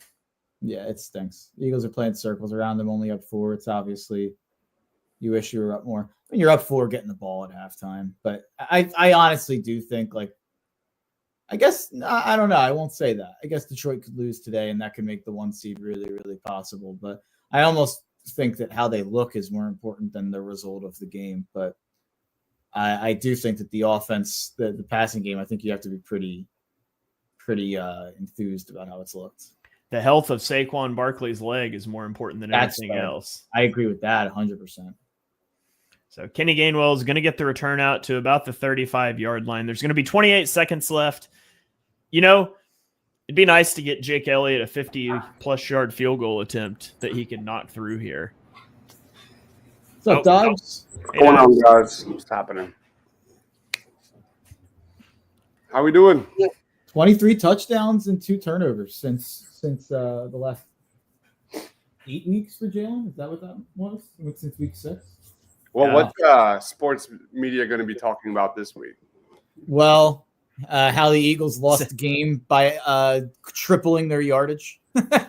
Eagles 600 yards, Steelers 200. Steelers win. Yeah, they might be talking a lot about Saquon Barkley's left leg. Yeah, hopefully he's okay. Honestly, my takeaway once Saquon went to the medical tent was just ice this game, put more points on the board, and just sit the ball in the second half. And yeah, it's only a 4-point game, but I feel top to bottom the Eagles are just outclassing Pittsburgh Steelers at this point. Jalen Hurts is way out of rhythm right now. On the last play of the half, he scrambles right into a sack again. I wouldn't even call that a sack. He just ran into his O-lineman and went down. Yeah. You gotta get him back in a rhythm. He started the game in a nice little rhythm, and I mean he's still 12 of 13, but picking up a few sacks, a few scrambles, a few turn downs. So hopefully they can get Hurts going again here. But we are headed into the half now. Eagles up 17-13, and they will get the ball after the half. So I guess welcome into the halftime show now, everybody. I'm gonna go try to shovel some food down my throat here while it's halftime. I'm gonna turn it over to Dibes for the halftime show. All right, let's do this, guys. Eagles up 17-13, top to bottom. I think outside of Watt, like the Eagles have really handled the Pittsburgh Steelers. Jalen Hurts, AJ Brown. I mean, the top story has to lead off with those two. And the passing game, they were looking sharp. They were looking crisp from the jump. They were doing like a little dance, little shimmy there at one point in this game. Quick passes, slants. The chemistry looked really good early on. It's nice to see Jalen Hurts look so decisive today. And man, those 50-50 balls to AJ Brown, they're more like 75-25 balls, Shane. It's amazing how he comes down with those seemingly every single time. But Shane, I guess we just need someone to call out Jalen Hurts every week. Maybe someone get a hold of Jalen Hurts' first grade teacher. Jalen Hurts, struggled there to finish the half, but I can't complain. What's your take on Jalen Hurts? Yeah, he started the game really strong. I think he was like 10 of his first 10, or it might have been 11 of his first 11. I thought it fell off a little bit at the end, scrambled into a few sacks. He missed Jahan Dotson on a drag route I think it was the second to last drive. So, but they got him in a rhythm early, and that's huge. You know, regardless of what happens in the second half here, being able to start with him in a rhythm, is big. They just need to get him back in that same rhythm in the second half. And I mean, he's having to do it without much of a running game. Saquon Barkley, obviously on the sideline, but he's 7 for 31, but one of those was a 22-yard run. He's 6 for 9 yards outside of that. Kenny Gainwell's 3 for 9 yards. So there's not much of a run game to help. And so seeing the passing game operate in a game where the run game's not, that's good to see. Yeah, I think it's pretty clear. Hurts' performance was much more scheme specific, to avoid turnovers these last few weeks. I think no one is questioning that he has it. He can do it. I think the Steelers are a great run defense. Probably playing 8 in the box today. Probably makes a lot of sense for the Eagles to really attack them through the air. We've seen a lot of one-on-ones for AJ Brown and things like that. So it was really nice to kind of see the Eagles, quick tempo, get the ball out fast, get the ball to your stars. AJ Brown got a touchdown. Devontae Smith got a touchdown. Love that play from Kellen Moore. And it's really nice to see all these slants and crossing routes open up the RPO, and hopefully that'll mean something for Saquon in the second half. Is there any update on Saquon's health? I have not. So I'm not even listening to the broadcast while we're doing the watch party because I can't hear Mark and that. So I'm not sure on that, but I haven't seen anything perusing Twitter. Yeah, I saw him with his helmet back on, so that was good. Hopefully it's just precautionary. Hopefully he's fine. I'm sure we'll get an update momentarily. But man, where's Ryan Reese? I know he's at the game. I wish he was here, but Kenny Gainwell had a couple of nice plays. As I'm getting text messages.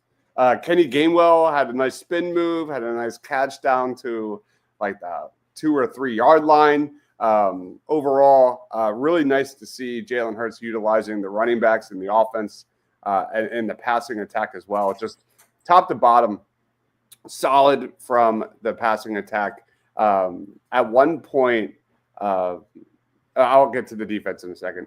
But receivers-wise, A.J. Brown, 5 receptions, 65 yards, and a touchdown. Devontae, 4 for 33 and a touchdown. Grant Calcaterra had a nice catch to open up this game in the middle of the field. Good throw there from Jalen Hurts.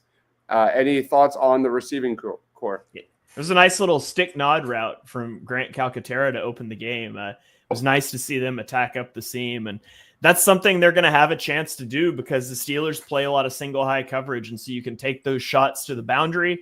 You can also attack the seams, and so it's like they put that in the Steelers' head on the first play of the game. We haven't really seen it since, but it's been a good performance from the receivers. I feel like AJ Brown been really good. The one incompletion to him, I think he did a really good job kind of playing defense on that jump ball against Joey Porter Jr. And that Kenny Gainwell spin move for the first down was awesome. Yeah, it's funny. The Saquon injury. Right before this game went live, my dad asked me like prediction for today. Like, what do I expect that today? I honestly don't care if they win or lose this game. My thing was just stay healthy, and Saquon going down. That is horrible. How about Sidney Brown going down on the first play? What are you doing lowering your head like that, man? Just stupid. Just stupid, Sidney Brown. The Eagles are going to have to look at replacing Darius Slay. They're going to have to look at maybe replacing Sidney Brown. I know you don't want to hear that, but I think they're going to have to look at safety. Yeah, I mean, Sidney Brown has just shown an inability to stay healthy. And even when he is healthy, he's their fourth safety right now. They've got Tristan McCollum ahead of him. And so, you're probably right in that safety is something they're going to be interested in this offseason. For Darius Slay, I really just hope Slay is able to get healthy by the playoffs. That's what's most important. But it's not going to happen if he keeps going out there and getting injured every week. Yeah, you have to. It's time to find the replacement for Slay. Luckily, the draft has got some really fun names, CB1 potential names. It's deep again. I did my top 10 corners, and I got 10 that I think are first round to high second round. It's loaded. Let's go to defense. I'm going to start off with Nolan Smith Jr. I thought he was terrific in the first half. The one play where he jumped over the dude and caused that pressure. If Russell Wilson got sacked on that play, that play might have rivaled Cooper DeJean and some of the other best defensive plays for the Eagles. But I thought Nolan Smith Jr., man, he's been sensational for pretty much the entire first half, basically looking like everything we've wanted out of Bryce Huff. Looking like a Hassan Reddick clone out there. I've been blown away from Nolan Smith Jr. today. And that's my positive take. My bad take from this defense, and it's not even about the defense. It's just Britton Covey needs to get freaking healthy, man. I am sick and tired of watching Cooper DeJean return, play special teams. That guy is too dominant on defense to be taking these hits on special teams. Enough with the Cooper DeJean on special teams. I'm done with it. Yeah, I mean, the defense has been incredible. It's 17-13, but they've only given up 6 first downs, and 5 of them were on one drive. They've given up a negative 8-yard field goal drive and a 14-yard field goal drive. And their long touchdown drive was aided by a horrible roughing the passer penalty. So the defense has played really well. It's been a bad penalty and 2 fumbles and a bad punt that have really given the Steelers their 13 points. And so I have a lot of faith in the defense to continue to play well, and hopefully the offense gets back on track here in the second half. Yep, absolutely. I think the Eagles did a terrific job just swarming and smothering the Steelers on first and second down to start the game. I think their first 3 possessions, they got nothing, man. I can't wait to go back. I was tracking at it, but then I kind of lost from doing other things. But they were getting 1-2 yards, incomplete pass on first and second downs, and really holding the Steelers to those third and longs. How about the batted passes today, man? Milton Williams got one. Jalen Carter, I think, might have got one. I could be wrong. I don't know. I think Zach Bond either barely tipped that one or was really close. That was the incompletion to Pat Freiermuth. That's been a negative for me. I want to get bigger guys on the defensive line, especially at edge, to get back to batting passes. We barely get that, and we saw that from the jump. Where else do you want to go from here? Anybody else you want to talk about on defense? Chauncey Gardner-Johnson almost gets an interception in the end zone. That looked like a bad throw to me. It looked like he had CJ beat pretty easily.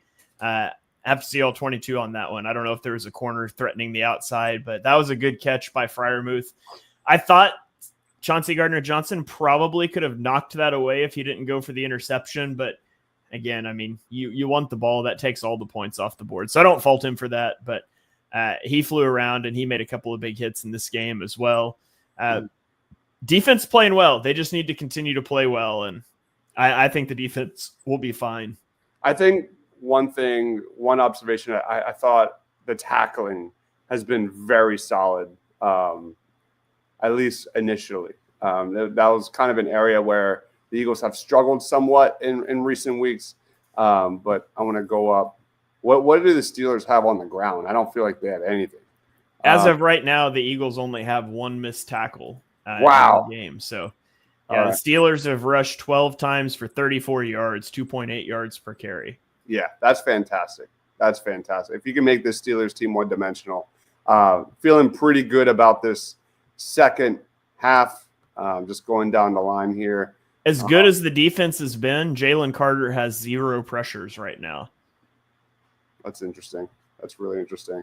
Yeah. 176 yards to 80 yards. Keith asks, do teams script their first 15 plays after the half? And if so, do you think the Eagles script 14 or 15 to Saquon? Any thoughts on that? No, teams don't script second half plays like that. And I think generally people misunderstand what scripting plays is in general. Like, it's not like we will run these plays in these order. Cause I mean, like, if you scripted your first play to be a pass and your second play to be a run and you took a 12-yard sack, like you really run it on second 22. What the scripted plays is like, hey, we want to motion into a bunch and we want to see how they defend this. You know, we want to run an orbit motion and see how they push that. It's just like certain scenarios that you want to see how the defense reacts to. It's kind of what that opening script is. But teams don't do that for the second half. That they've already done that. Cameron chimes in. Jalen Carter opening up those one-on-ones for Nolan and Sweat 1,000% correct. Going up against Mason McCormick. Loved him in the draft, as well as Zach Frazier, one of the top rookies in the draft. They got a couple of rookies there on the interior. Hopefully we'll see Jalen Carter kind of ragdoll one or two of those guys in the second half. Man, what's the Buffalo Bills score? There's a lot of offense going on in this Bills-Lions game, right? Bills are winning 28-14 right now. It's awesome. Love it. Yeah, that basically wraps it up. Russell Wilson, 9 of 16, 67 yards, a touchdown. Second half adjustments, man. Well, what do the Eagles need to do here in the second half? I mean, really all they need to do in the second half is clean up the fumble stuff. And that's really it. I think they've played really well outside of some fumbles and, you know, maybe a scramble or two by Hurts they didn't need to have. But the Steelers don't let quarterbacks scramble on them. It's just not something that happens very much. You have to stay in the pocket. You're going to have to trust that and win from the pocket. Yep. Yes, sir. All right. We are kicking off the second half starting. All right, guys. I'll see you guys for post-game. All right. Catch you later, Dibes. Later on. And I'll wait till after this drive. I got to run and get a drink, but I'll wait till after this drive. So we are back here, guys. Those of you that normally just join for post-game, we are doing a watch party today, and I've got the clock at the bottom of the screen so you guys can sync up because live streaming is stupid and how everybody's on different times. But feel free to watch wherever. If you're ahead of us, maybe don't tell us, hey, touchdown. But I watch a couple of these types of things, like watch-alongs, primarily Barstool, no free ads, but I generally feel like I'm ahead of them, and it's almost like I'm fine with it. Like, you see it, and it's like, oh, how are they going to react? Like, I do think there is some of that. Yeah. So let's see. I'm reading what Aaron Andrews is saying here on Saquon Barkley. Like you said, he is on the field, missing most of the second quarter. Kenny Gainwell's our 2-minute back. And so Barkley is on the field here on second down as the Eagles drop back to pass, and Hurts flushes from the pocket, and he will scramble for the first down with A.J. Brown, who apparently hates him now, blocking downfield for him. So there you go. So, yeah, you guys sync up with us if you want to. You don't have to. It's totally up to you. I'm sunk now. All right, awesome. So 23 seconds on the play clock. Eagles up at the line quickly in the pistol, 2 receivers to the right. I wish they would go tempo more. I feel like the Eagles work really well when they go tempo, but so often they're running it down to single digits to snap. But hand off to Saquon to the left. Not getting anything going. He's going to get like 2.5 yards. So still tough going on the ground. And in the first half of the game, the Eagles only had a 23% rushing success rate. And Saquon Barkley, 29% rushing success rate. Kenny Gainwell, 0%. So the pass game's definitely been working better for the Eagles. Hopefully they can get that run game going. It has gotten stronger for them throughout the season as the game wears on. We'll see if that's the case today. We do have a comment here saying that you can't see the game. Yeah, that's by design. The streams will get taken down for copyright if we actually display the game. All we're displaying here is the time on the clock, so you can sync where you're watching the game up with us and then just listen to us. So there is something interesting we could potentially try in the future that's like it's called Playback. It's a different site entirely. But then we don't have all our subscribers who generally see our stuff when it pops up on YouTube when they subscribe to Twitter. So that's kind of the problem with that. But it is a cool site for anyone who's familiar. Okay, yeah, maybe we can look at that. Yeah, Calcaterra, little RPO there. That's the play they like. Oh, we got a flag. Oh. It's almost always going to be an eligible man downfield. Penalty at the end here.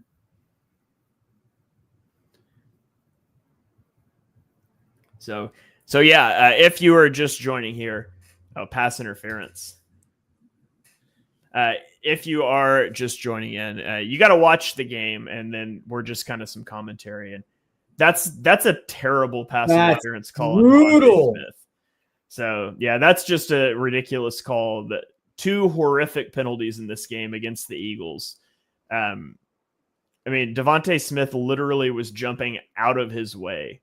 So I don't know what Dean Blandino is going to say here, but that's terrible. That's a terrible call. So that's going to put the Eagles back behind the sticks now.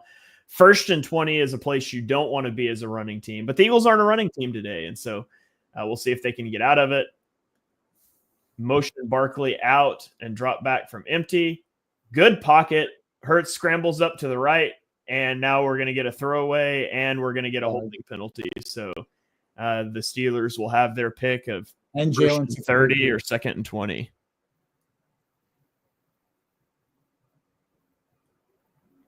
I don't know what's going on downfield on that play, but that was a really good protection. If nobody's open on that, I don't know how nobody's open when you got 2 of the best receivers or one of the best receivers in the league and Devontae Smith, who's a really good receiver. But the Steelers declined that and put it at 2nd and 20. Too often on 1st and 20, they try to get all of it back when you should just go for a 5-yard, 7-yard play to get 2nd down to be reasonable. So Gainwell checks into the game. They've got trips to the left. 10 seconds on the play clock. They're going to motion A.J. Brown to the right.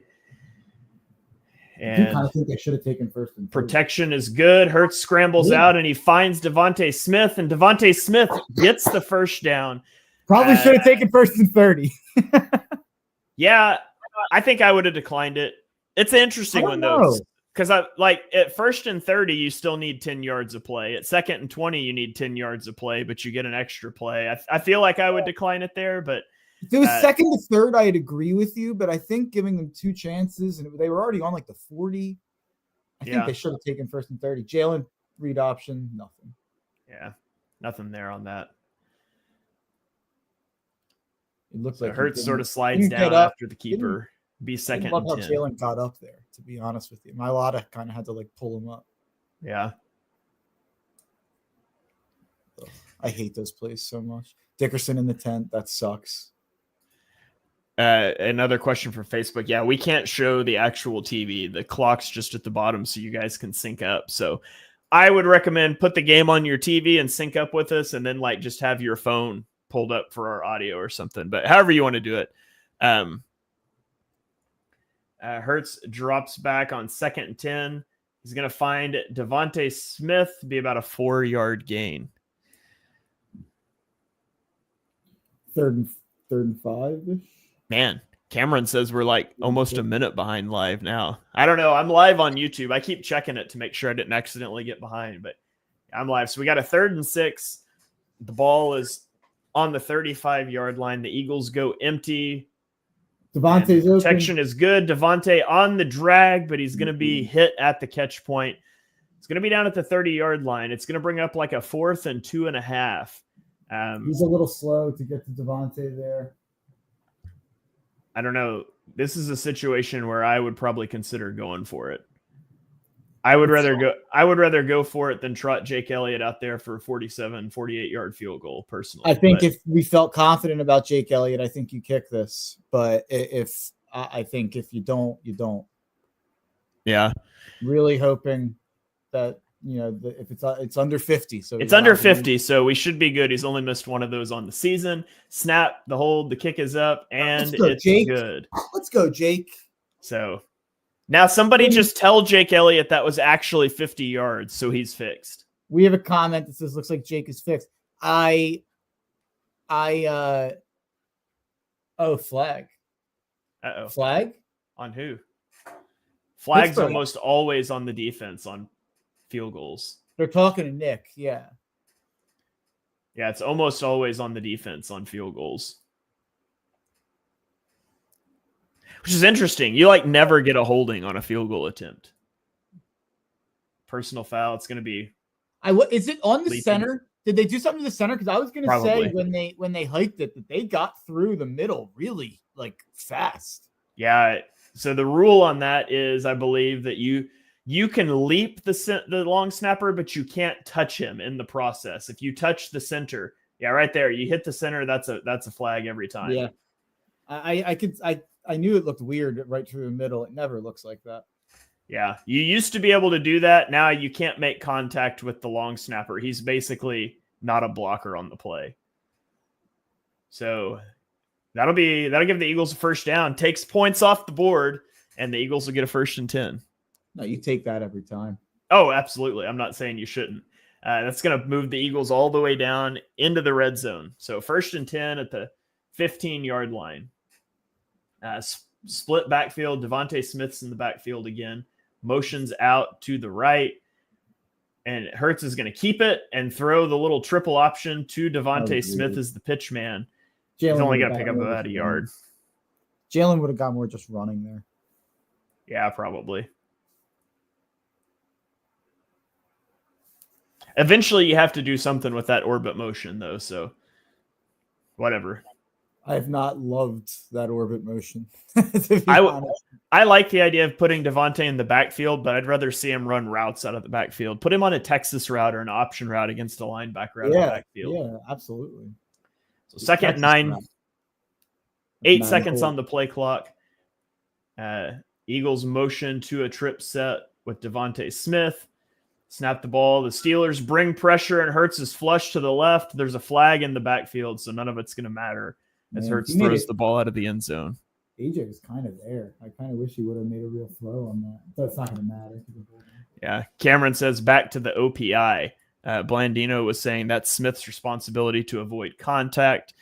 That's BS. Defensive backs are going to start seeking contact and trying to get an OPI. Yeah, absolutely. Like, there's got to be a common sense element of that. On the OPI, he clearly didn't impact the play. So that's a pretty bad rep from Steen there. So really, Tyler Steen in for Landon Dickerson. And if there is an injury update that anybody's seen on Landon Dickerson, I'm usually like perusing Twitter looking for that stuff, but I'm not today. Balls, yeah, if you see that, let us know. But Tyler Steen is having a rough go here. It's going to get you to what, a 2nd and 19? Yeah, 2nd and 19. I have a bad feeling right now that I don't want to verbalize. That's my take. And the Eagles run a coward's draw to their backup running back on 2nd and 19. Couldn't hate that more. You literally just had a 2nd and 20 earlier this drive that you picked up a first down, throwing it to Devontae Smith. Why are you running a draw to your backup running back on 2nd and 19? Like, congratulations, you got to 3rd and 18. I hate that call a lot. Oh, man.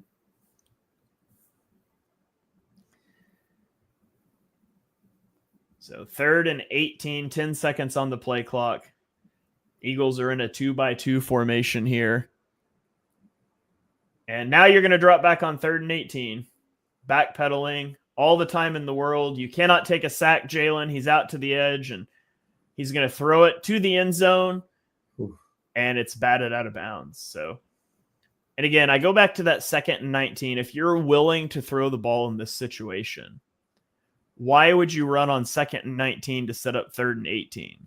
Like, I dislike that sequencing a lot, but bad ending to the drive. But Jake Elliott's going to walk back out to attempt a field goal. And guys, we already talked about it. We fixed Jake Elliott. So he's got to put this one through. 41-yard attempt. And I'll say there's no good play for 2nd and 19, and that one is just narrowly inside the upright. Had a little bit of a heart attack there, but I would not have been happy. I would not have been happy if we made a kick, did all that, and then missed a kick. Oh my gosh. Yeah, no kidding. Mark, I'm going to pop out for just a second. I'll be back in 60 seconds. Yeah, I'll go around the league. Let's read some of the scores around the league and where we're at. We have the Buffalo Bills up 28-14 on the Lions. Bills have the ball. I guess it's 3rd and 10 on their own 34, so that could be Lions ball pretty soon there. Colts and Broncos. I meant to bring this up to Shane, but we had a Deshaun Jackson moment with Jonathan Taylor. He released the ball as he was crossing the end zone on the 1, and then they took it away, gave the ball to Denver. But I think Bo just threw an interception. So the Colts have the ball. They're up 13-7. Bucks are up 20-17 on the Chargers. They have the ball backed up in their own end zone. Cardinals are up 16-3 on the New England Patriots. Yeah, and I agree with Shane. Running the ball there on 2nd and 19 is a joke. That's a terrible, terrible, terrible play call. And yeah, holdings really derailed what could have been a touchdown drive that really gives you some breathing room there. That's a shame. Jake Elliott still had some risky. They were both barely in there, but Mark, did you see the goal line fumble from the Bengals defense earlier in the day? Yeah, absolutely. The Bengals had some crazy turnovers in that game. Shane, we had a Deshaun Jackson moment early in the game with Jonathan Taylor against the Broncos. No. Released the ball as he was crossing the end zone on a 41-yard breakaway run, and there was a touchback to Denver. Oh, I don't understand how anybody can ever do that. I comment there. AJ slants work all the time, and we refuse to do it. I don't understand. Yeah, it is the most frustrating thing of all time. Run a slant every time with AJ. Yeah, I think it's funny that all of a sudden NFL officials know what holding is when Tyler Steen's in the game, but they forget when Jalen Carter's on the field.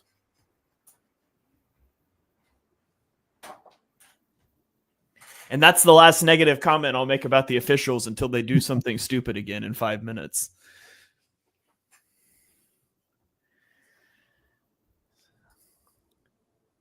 All right. Yeah, Russell Wilson. That was hard enough. So Eagles are up 6 points here halfway through the third quarter. You guys chime in. Let us know how you're feeling about the game right now.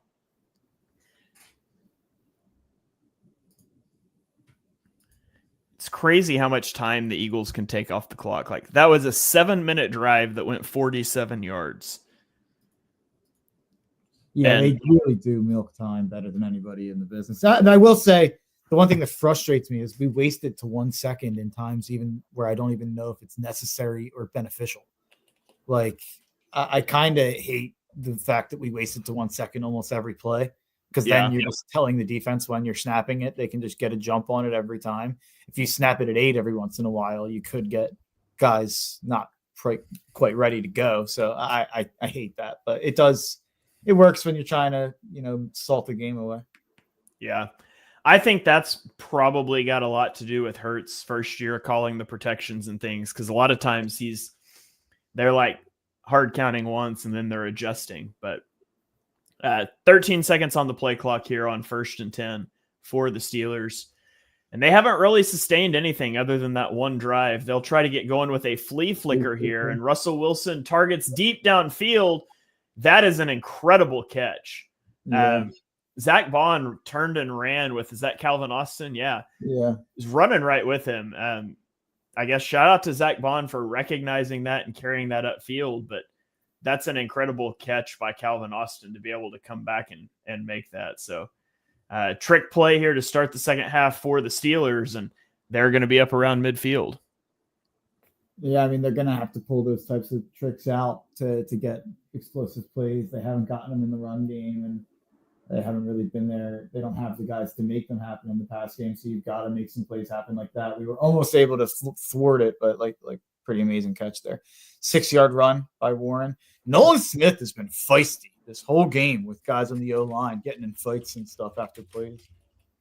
Have another comment coming in on Facebook about not being able to see the game, and I'll repeat again one more time. We can't actually show the game. It'll get taken down for copyright, but there's a lot of sites out there you can go use. I'm sure I won't say the sites, but I'm sure some of our commenters can give you some sites you could use to go watch it. We've just got the scoreboard at the bottom, so you can stay synced up with us wherever you are watching. As the Steelers pick up the first down on the ground down to around the 27-yard line. So again, it's kind of been the story of the day for the defense. Short fields or like a big play or a big penalty. The Steelers have not consistently moved the football, but they're down threatening to score yet again, and it's off of a flea flicker that was really well covered. But those are the breaks sometimes. Hopefully they can hold them to 3, or better yet, get a turnover here. It'd be nice. So 10 seconds on the play clock here. It's going to be a toss to Harris. He fumbles the ball, and it bounces right to the Eagles. There we go. That's the turnover that we were waiting on. That ball hits him in the hands, bounces off his chest, and then he kicked it forward. Somebody told me I need to get into soccer earlier. This is the soccer that I can be into. As big play, Darius Slay recovers the fumble, and the Eagles are going to take the ball over on offense. What a play. I love that because it fits my agenda of Najee Harris is one of the worst athletes who's been given the amount of touches he's been given in the history of the NFL. 3.9 yards per carry on the year, and you drop the ball like that. That guy's a bum. I don't care if it bites me later. Cameron says, better yet, what, Shane? Because, right before the snap, saying hold him to a field goal, or better yet, get that turnover. We got Matt chiming in, says huge turnover. Dewan says, I called it. Sam says that Shane is a prophet. So if we'll just test this and see if this works. Guys, Jalen Hurts is about to throw a 70-yard touchdown to A.J. Brown after we get out of the break. It's going to be awesome. So we'll test my prophetic abilities here as we go to halftime. Let's throw it around the league for some score updates here. The Colts are up on the Broncos 13-10 with 4:50 remaining in the third quarter in the ball. The Bills are beating the Lions 28-14. The Lions are around midfield with the ball. Obviously, we know the Steelers-Eagles score. The Cardinals are beating the Patriots 16-3 with the ball to start of the fourth quarter. And the Tampa Bay Buccaneers are beating the Los Angeles Chargers 23-17 with 5:01 remaining. To win that game, by the way, I would say. Okay. Not for gambling. I'd say the Eagles. Keep Tampa out of the playoffs. Yeah, I would not like to face Tampa Bay in the playoffs ever again. Atlanta has a really easy schedule the rest of the way. Atlanta stinks. But if Tampa loses today, Atlanta's probably back on track to win that division. So I would really, really like to see Tampa give that game up if Justin Herbert's got anything in him to go win it.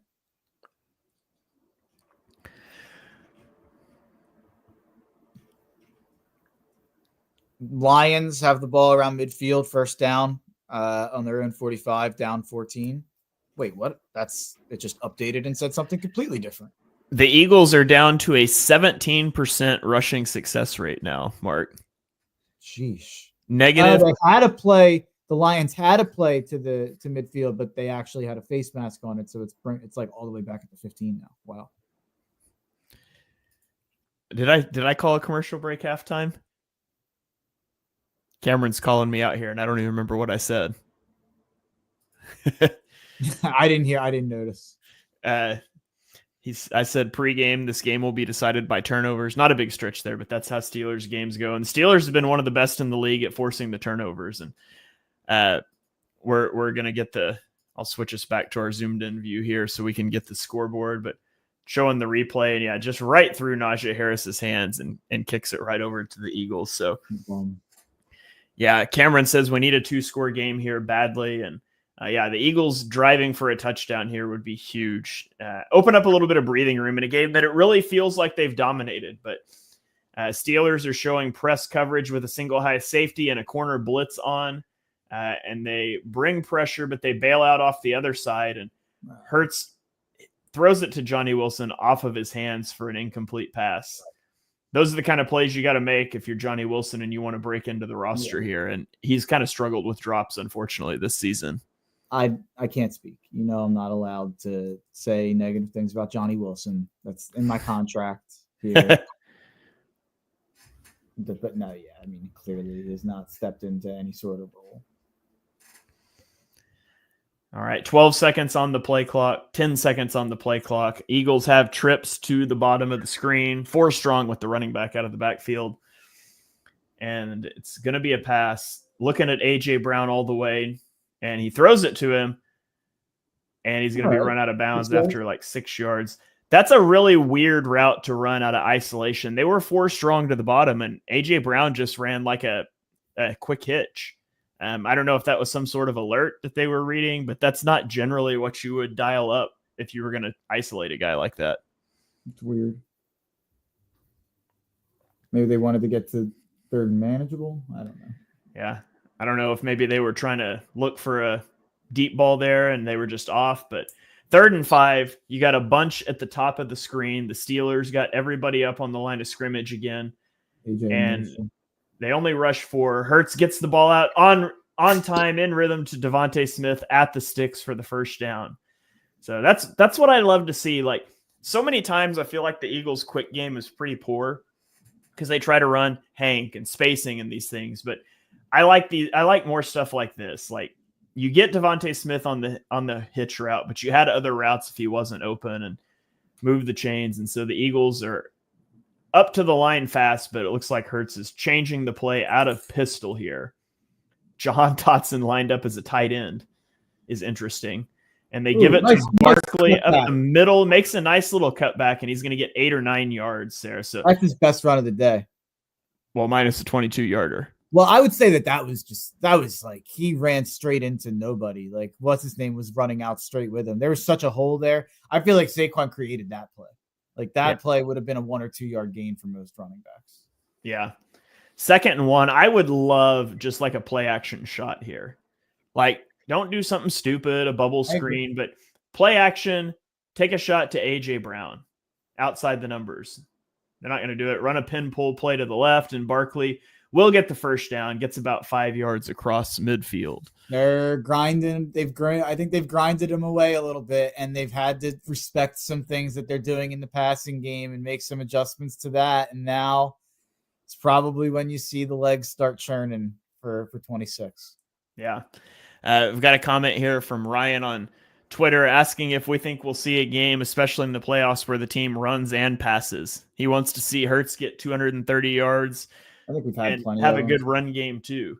Hurts with a nice run up the middle on the QB keeper.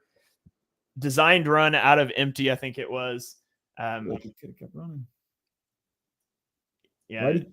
I was disappointing. I'd like to see the end of the play here, but it didn't look like anyone was in front of him. Yeah, you motion out Saquon, and then he makes the safety miss. Yeah, I don't know why he ended up going down there, but to the question about being able to run and pass, I don't know. I'm not too concerned as long as they can make one of them work in any given game. But you might get that today. Hurts is closing in on 200 yards. They're over 100 yards passing or rushing as Hurts finds Saquon on the little check down over the middle. 4 yards, 5 yards. Nice little first down play. So Hurts is at 198 yards, and they've got 102 passing yards. So this might be your game, Ryan. Might be the game you're looking for.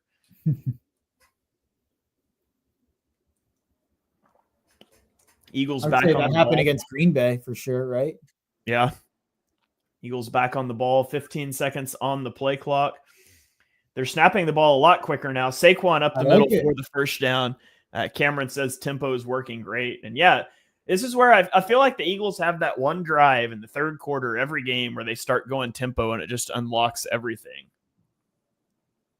Ooh, Aleem McNeil ruled out to a knee injury. Ooh. For the Lions. Their defensive line is so beat up. Whew. Keep taking hits. Yeah. All right. 10 seconds on the play clock right now. The Eagles are in pistol, 1st and 10 at the 16-yard line. And it's going to be another handoff to Saquon. He spins at the line, and he's going to be wrapped up by, I think that's Keanu Benton. On that one, I feel like he went. Oh, no, that's Cam Hayward. So only got like a yard there. Yeah, I think he should have went towards the middle of the field instead of cutting it. Yeah. How about Cam Hayward having a really good year this year? Mark, I used to play in Madden leagues a lot, and I remember like 12 years ago when Cam Hayward was like your franchise cornerstone building block in Madden. The dude's still out here doing it, and I think he's 36 years old now. So shout out to Cam Hayward. Really impressive career for the Steelers. He's a stud. He used to be more of a D end than a tackle, right? Yes, I think so. Yeah. Hurts escaping there, and he's going to just throw this one out of bounds. I don't think that was the best pocket management by Hurts, but he's able to out-athlete maybe the not best pocket management there and gets to the sideline, and Lane Johnson is limping now. And if there is anybody that the Eagles can't afford to lose, it's Lane Johnson, as the trainers are going to come out onto the field. I don't know. Lane Johnson's walking off the field.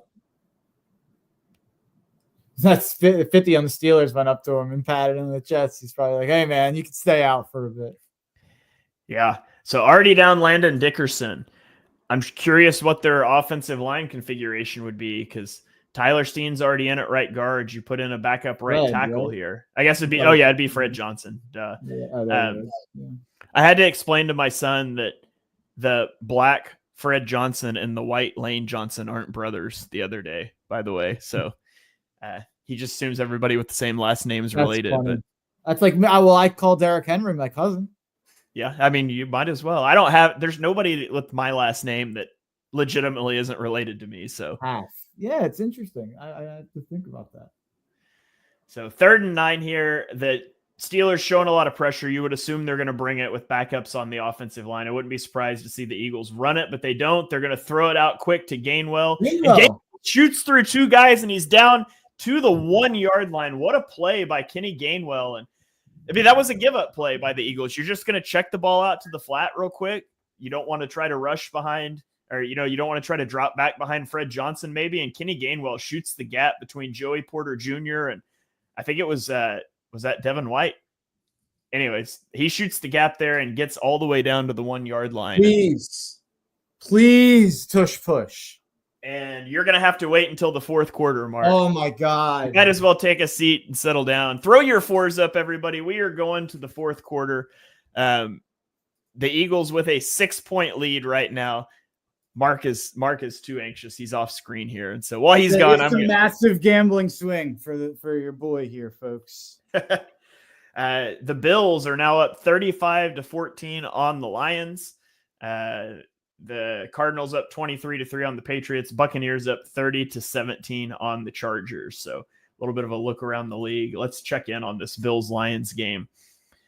Lions rushing attack just doing nothing. Jahmyr Gibbs, 7 carries for 30 yards. David Montgomery, 5 carries for 4 yards. This is the question about the Lions. Like, if you come out and punch them in the mouth, are they going to be able to play from behind? And Goff's 16-24, 198 yards and 2 touchdowns, but that's not going to do it against Josh Allen in this offense. Whew, come on. Ryan Swope, let me just tell you, let me get real close to the camera. I have never hated a comment on any stream I've ever done more. If you hate the tush push, I'll just be honest. I hate you. It has made me thousands of dollars over the last couple of years. The tush push is our superpower. Go watch other teams get stopped on 4th and 1 and on the 1 yard line week in and week out, and then go watch the Eagles. It is our superpower. It is nothing to hate. If you're an Eagles fan who dislikes the tush push, we all dislike you. I'll just say it's like the scene in the Avengers when Captain America tells Iron Man to take off the suit. It's like, why would I do that? All right, let's go to some more comments here while we're at commercial break. I said commercial break, Cameron. I didn't say halftime this time. Got a comment, thinks that Lane took a shot to the head. Haven't seen anything on that. Another one, Monica says that Saquon makes Kenny Gainwell a better player. Edge Truck says that Kenny's been making huge plays all year, and it's been in lesser he's got less volume, but he has made some big plays. Ryan says Gainwell is so back good in the game, by the way. Okay, awesome. Good deal. Krabby Oldman is laughing at your rant about the tush push. And then Cameron says, this is the drive we've needed to this point, need to finish. And so let's throw it back up here. They're going to fuck around. I don't know if I'm allowed to curse on this, but we probably shouldn't, but they are lined up in the tush push formation. They tush push it, and it looks like it's going to be stopped just short, but you went from the 1.5 yard line to the 6-inch line. They're going to do it again. Run it again and again and again and again. It's like the scene in Miracle when he's making him skate again. That's what I was doing when I was. Ryan says when Lane was taken off the field, the ref signaled to check his head. So he was limping though. So I don't know. But anyway, 2nd and goal. The Eagles are undoubtedly going to tush push again. No tush push variations. This is important to some. I feel like they didn't move that ball forward enough. Yeah, they did not. But it doesn't matter. They're going to get that surge. Johnny Wilson pushing Jalen Hurts into the end zone for the touchdown.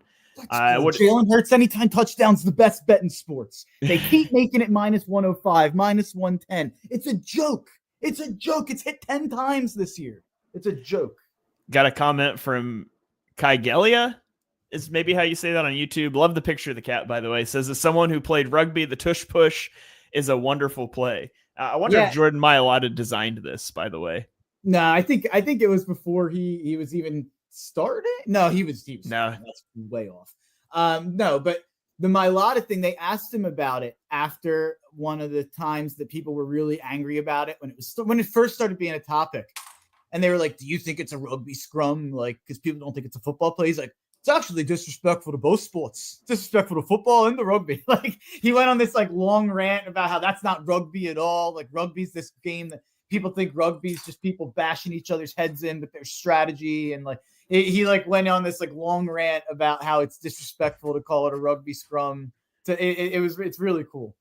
Yeah, I'd have to go listen to that. I have watched a little bit of rugby before. I'm unfamiliar.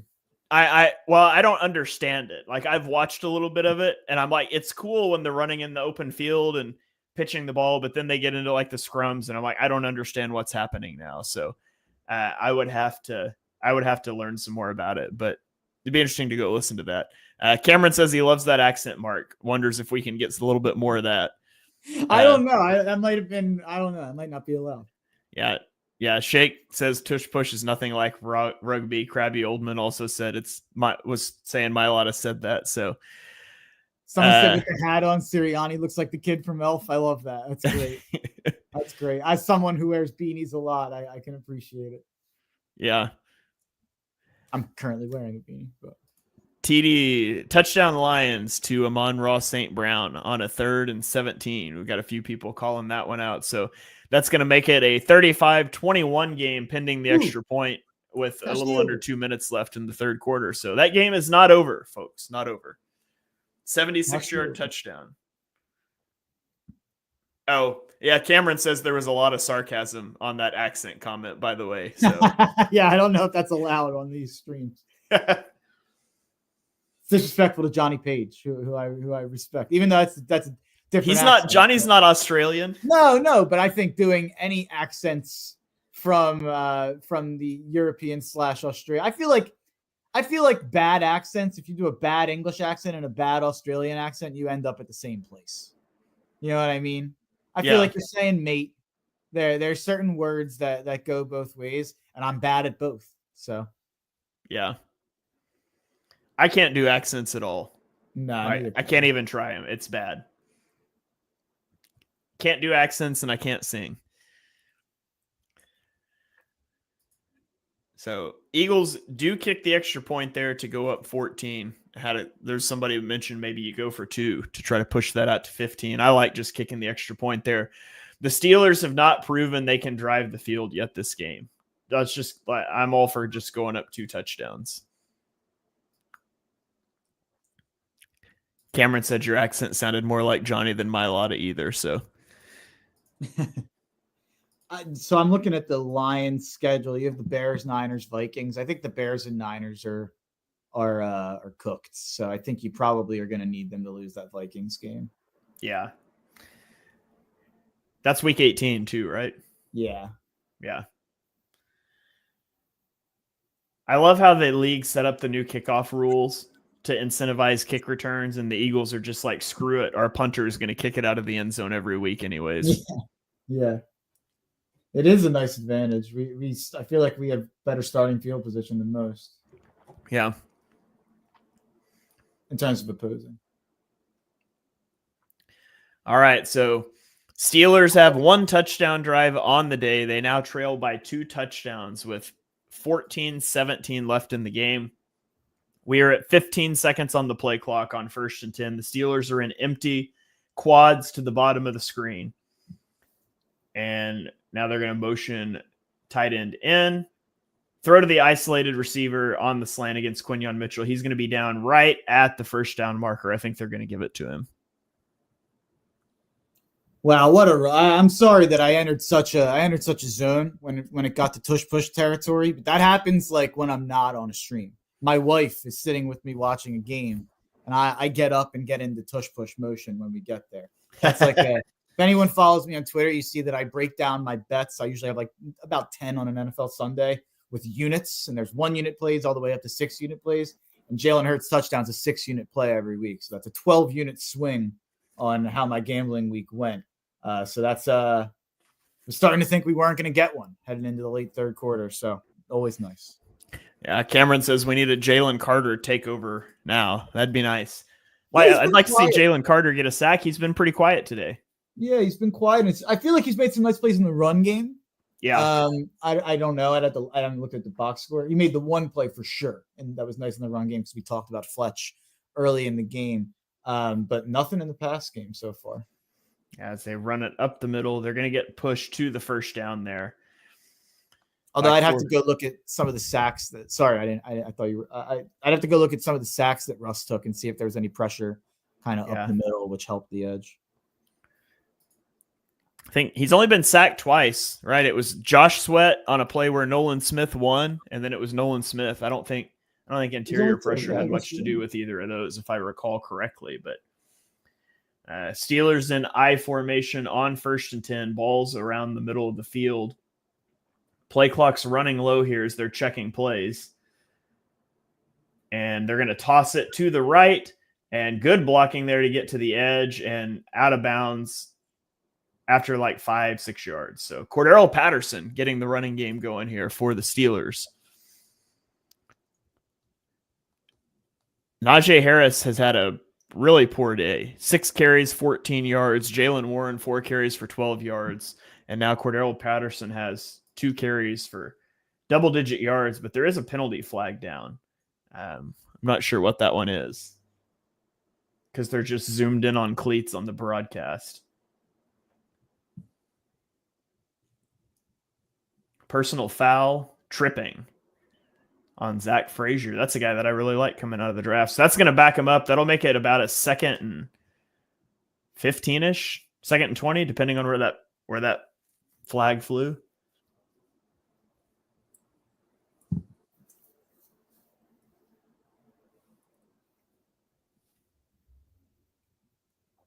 It feels like a lot of flags on both sides. Oh, yeah, it's not a loss of down. 1st and 25. So that puts the Steelers in pretty much must-pass situations. See what the Eagles can scheme up pressure-wise here. Trips to the top of the screen. It's a 4-man rush. Ball's out fast, and I think that got batted down at the line, but I did not see who got their hand on that one. Looked like the middle of the line. I don't know about that tripping call they just showed the replay for, but yeah, that's iffy. Broadcast is saying that's an easy call. I don't know. That just kind of seems like a natural thing for me. But anyways, it's going to get to a 2nd and 25 now, and Steelers in the gun, showing blitz by Zach Bond, but he backs out. And now Nakobe Dean comes off the other side. They swing it out to the flat, and Zach Bond is there. Cordero Patterson slips out of that tackle, but Nolan Smith completes the tackle behind the line. It's going to bring up a 3rd and 28. My take on Cordero Patterson is that he gained like 50 pounds since like the last team he was on. Yeah, he looks huge. He looks so fat. Every time I see him on the Steelers, I'm like, this guy let himself go. And he's an NFL athlete. It's crazy. Now he's just a straight up running back. 3rd and 22.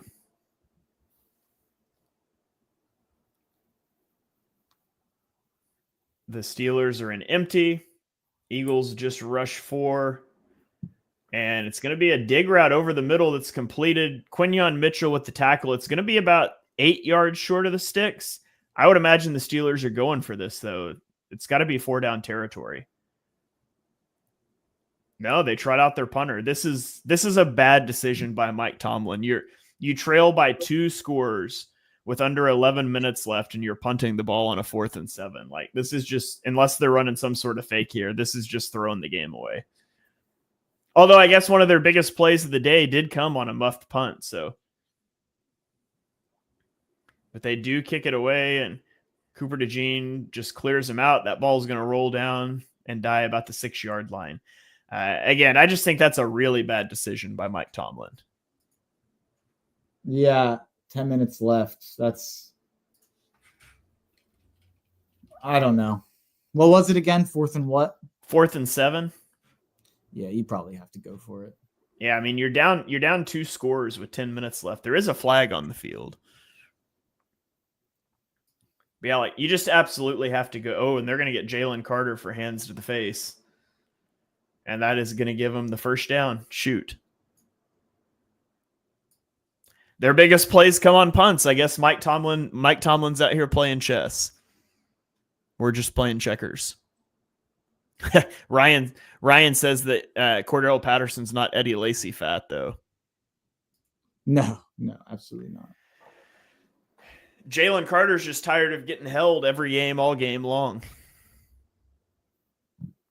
It's a frustration penalty. That's brutal.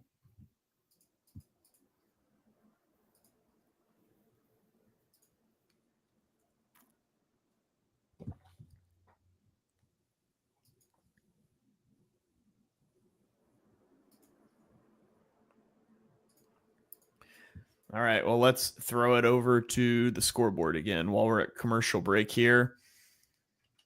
Not much has changed. Broncos are up 17-13 on the Colts, and they are driving. Oh, no, they're not driving. They just recovered a fumble and scored. Now they're up 23-13. So the Bills are up 35-21, and they are on Detroit's side of the field. The Cardinals are up 30-10 on the Patriots.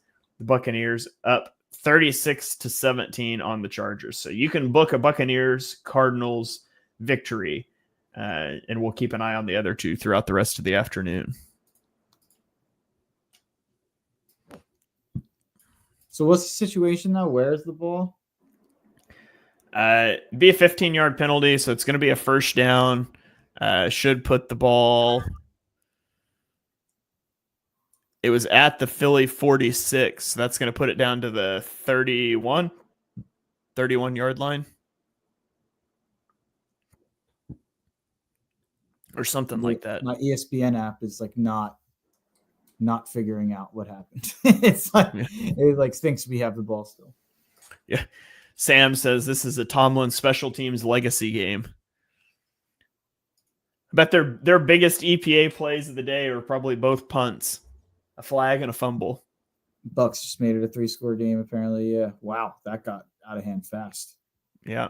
It's just 23-17, 37-17. Oh, that is not okay. Apparently, that is a penalty after the punt. And so it's not going to give them the first down. It's going to move the Eagles back. So it's going to be a 15-yard penalty that becomes a 3-yard penalty because it'll be half the distance to the goal. So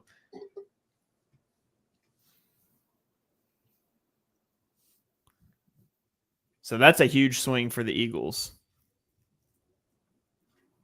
So I guess because it's a penalty after the play happens, so it's a dead ball foul, is what they're saying. Buffalo up 17, by the way. I think a comment said that already, but feels like that's ball game. Yeah. So Eagles are going to have the ball at the 3-yard line after Mike Tomlin makes the cowardly decision to punt the ball on 4th and 7 down 2 scores. 10.5 minutes left. Eagles are going to be looking to run a lot of clock here. Steelers are going to be stacking the box a lot. And they're going to flag A.J. Brown for a false start, which is like a 1-yard penalty, so it doesn't really matter.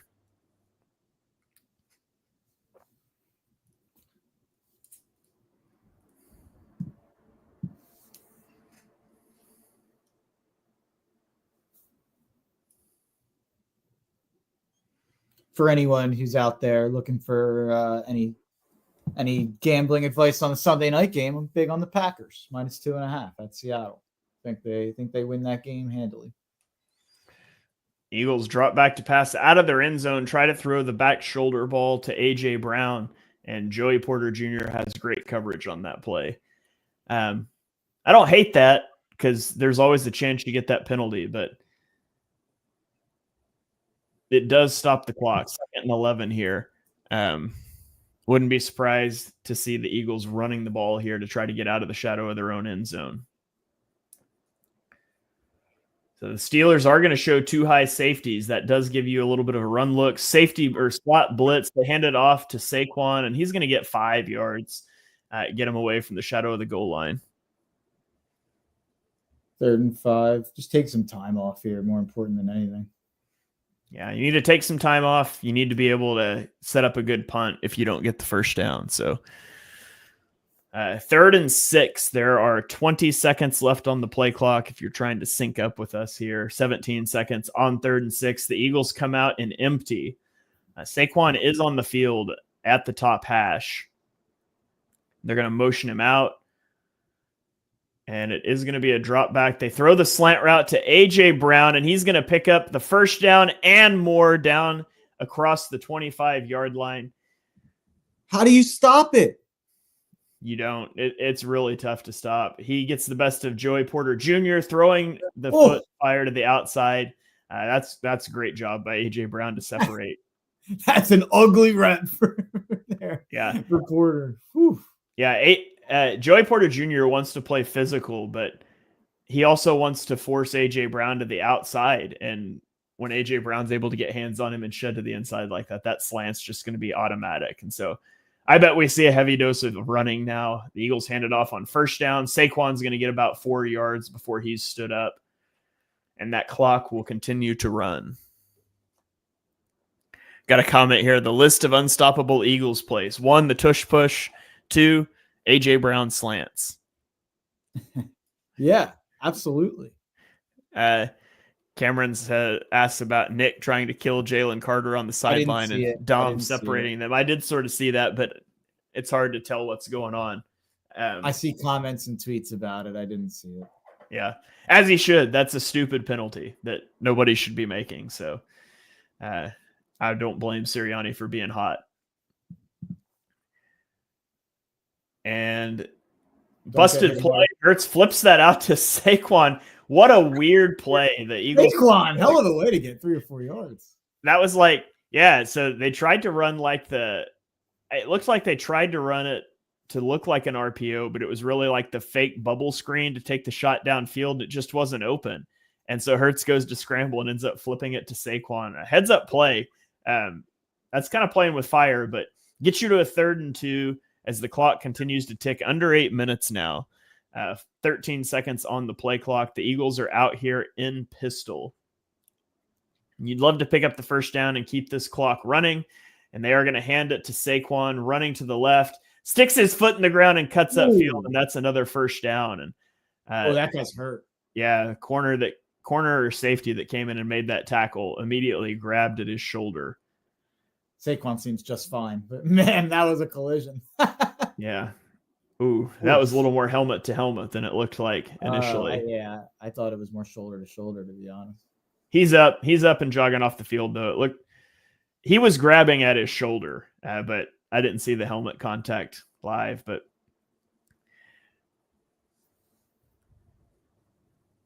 okay, so the clock winds now. We're down at 7:23 left in the game. The Eagles have a 1st and 10. And I mean, this is why you don't punt the ball when you're Mike Tomlin, because the Eagles are just going to keep handing this ball off. And when you get the ball back, there's going to be under 5 minutes left, whether they score or not. But pistol here trips to the bottom of the screen. Calcaterra goes in motion. They run it to the right, and Saquon slips and falls, and that's going to be a 5-yard loss. So getting a little predictable with the running behind like a fast motion from Grant Calcaterra, who's not a very good blocker to begin with, but looks like he tried to stick his foot in the ground and just slid out.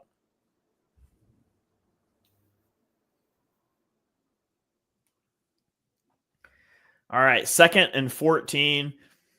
Are you throwing the ball here, Mark? Are you going to keep trying to get a first down? Or you just keep running it and run clock? I think you run clock. We'll see what the Eagles do here. They're taking the clock all the way down, that's for sure. They do drop back to pass.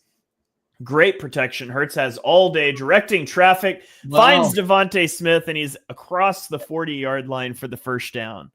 I'm happy Mark, they your thoughts? Happy they didn't listen to me. That's awesome. Yeah, great. I'm just thinking Madden, or more so, honestly, when I say this now, I've been back playing a lot of NCAA football 25 lately, or college football 25. I would definitely be conservative there, playing on Heisman. I definitely would have ran the ball and punted. Yeah, nice, really nice job there on the scramble drill. With it wasn't really scrambling, but that second window reaction from Devontae Smith. He ran a curl route and then comes open over the middle of the field. And now you'll see the Eagles get back to running the ball, and Saquon for another 5-yard loss on first down. The Steelers are really keying on that, but again, at the end of the day, I just don't think it matters that Tomlin punted the game away when he chose to punt the ball. Yeah, absolutely. Cameron says Big Dom and the defensive line coach were keeping Nick away from Jalen Carter. 3 huge guys, and Nick was still going after everyone. Says Saquon had 76 yards before that. Still time for his sneaky 100-yard game, but now he's down to 65 yards. Still time for a 50-yard game for Saquon if they keep running the ball here. But 2nd and 13. And the Eagles are going to drop back to pass again. The Steelers bring pressure, and the ball's just behind an open A.J. Brown over the middle. I don't know if T.J. Watt's down, grabbing his ankle. I think he might be grabbing lower than his ankle. It initially looked like he was grabbing like his Achilles, and then he moved down to. I was thinking Achilles. Yeah, and he just pulled up. He didn't get stepped on. Oh no! Look how low he grabbed initially. Yeah. Oh no! I really hope that's not an Achilles for TJ Watt. Yeah. He's one of my favorite players in football. That's not an Eagle. So yeah, wow. Agreed. Yeah, no contact injury. I mean, he was being blocked, but no contact injuries are generally the worst. So Hopefully TJ Watt's okay. The Lions just scored a touchdown, by the way, 38-28 with 12 minutes left in that game. And all the other games pretty much look like they're put away. Broncos have an 11-point lead with 9 minutes left in the ball. But the Lions could find themselves back in this game. How much time left there? Lions just scored, so they'll be kicking off. They're down 10, and there's 12 minutes left. Still 12 minutes. Wow.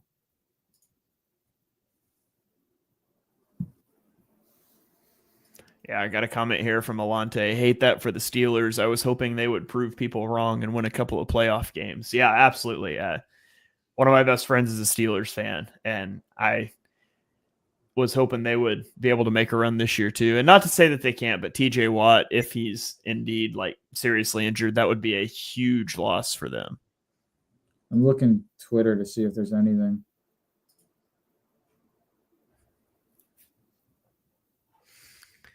Yeah, people are speculating that for sure.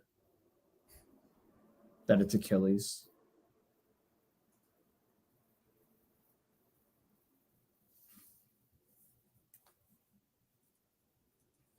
Yeah, I think he just blew his Achilles for sure. That's an interesting stat. 9-5, the best 14-game start for Washington since 1992. Wow. You know how long it's been since they won a playoff game? Washington? Yeah. No, I don't. The last time, how many years do you think it's been? 15. 18. 2006. So I wasn't too far off. 2006, they beat Tampa Bay. And before that, you have to go back to 2000. Yeah. So 2 playoff wins in the millennium.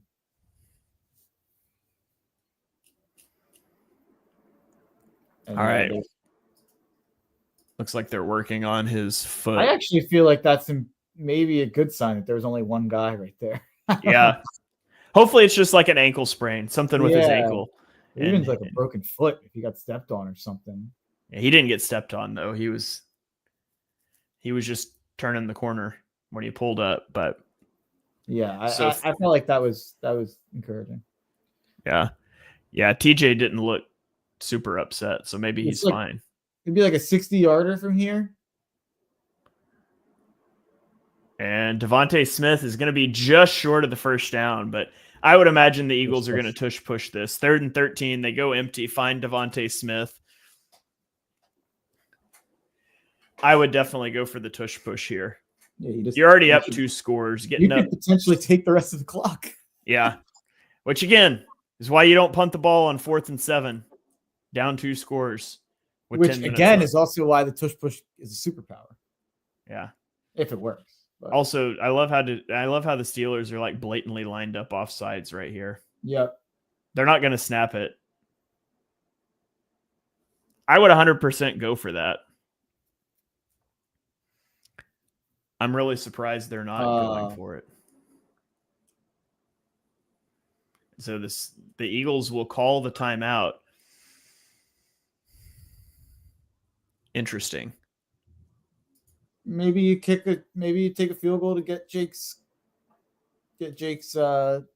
confidence back a little. I don't know. That's me trying to justify it.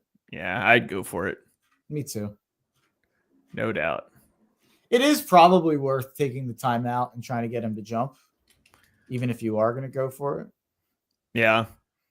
Hindsight or counterpoint, try to get him to jump all the way down to like 3 seconds on the clock and then just snap it. I agree with that. I agree with that.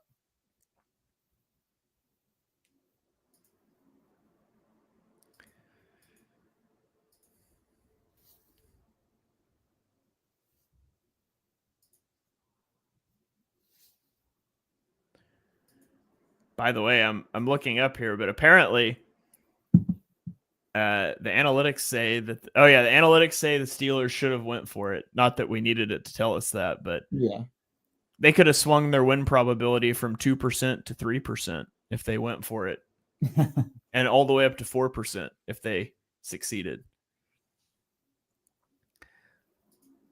So the Bills have already scored a touchdown again, by the way. Wow, they might hit the over themselves. What was the over? 54. 45-28. That's Yeah. well cashed. I went 1-4 to start my 1 o'clock slate. Not a great open to the day. Then we cashed the over. We cashed Josh Allen touchdown. He actually scored twice. We cashed Jalen touchdown. We cashed AJ Brown touchdown. We cashed the Eagles team total over. So we're now. So the Lions onside kicked it, and Mac Hollins returned the onside kick to the 5-yard line. And so it was a 1-play 5-yard touchdown drive. I didn't. Yeah, that's hilarious. Wait, you said Mac Hollins? Yeah, he's their kickoff guy. I guess he's on their hands team. That seems crazy. Oh, duh. Yeah, gotcha. The Bills have punted 1 time today.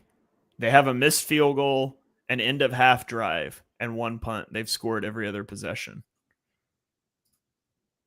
Wow. Their offense is on a all right, yeah, it's back from the break now. The offense is still on the field. See, this is where I'd rather you just run up there and do it instead of giving them a hole. Not that I think you can really scheme up something to stop it, but 4th and 1, they're in the tush push. Mark's not assuming the position, so if they don't get it, it's on Mark. But if they don't get it, we'll be fine. That's why it's so tough to stop. Like Hurts was stonewalled, and like the third effort gets the first down. And honestly, barring like breaking a run for a touchdown here, I don't think the Steelers are getting the ball back. Yeah, I mean, if you just ran the ball 3 times and wasted 90 seconds, we're right at the 2-minute warning, just about.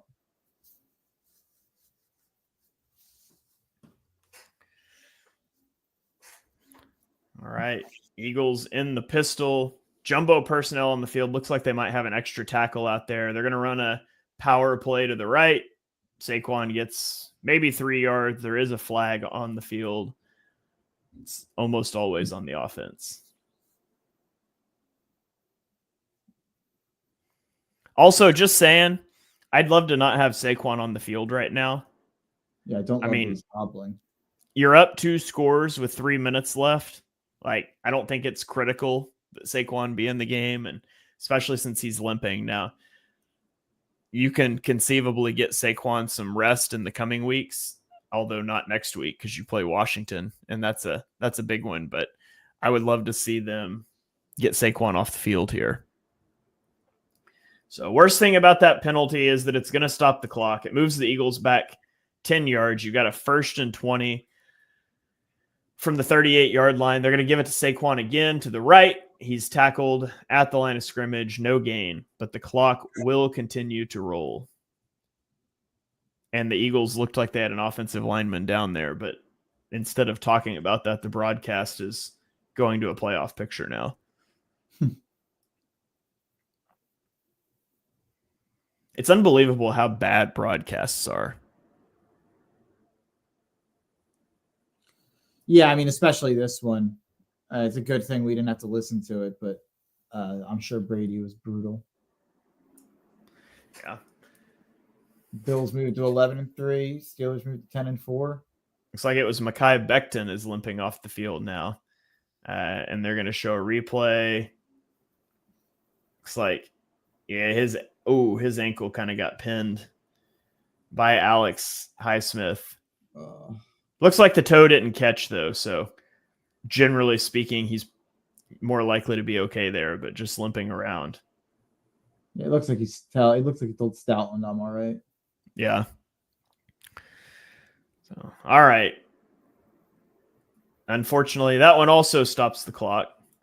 So the clock has stopped on back-to-back plays here. 2nd and 20 for the Eagles. Play clock is at 17 seconds now.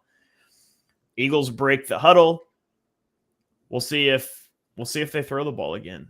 Steelers showing they got nobody back. 0 look here, and they do drop back to pass.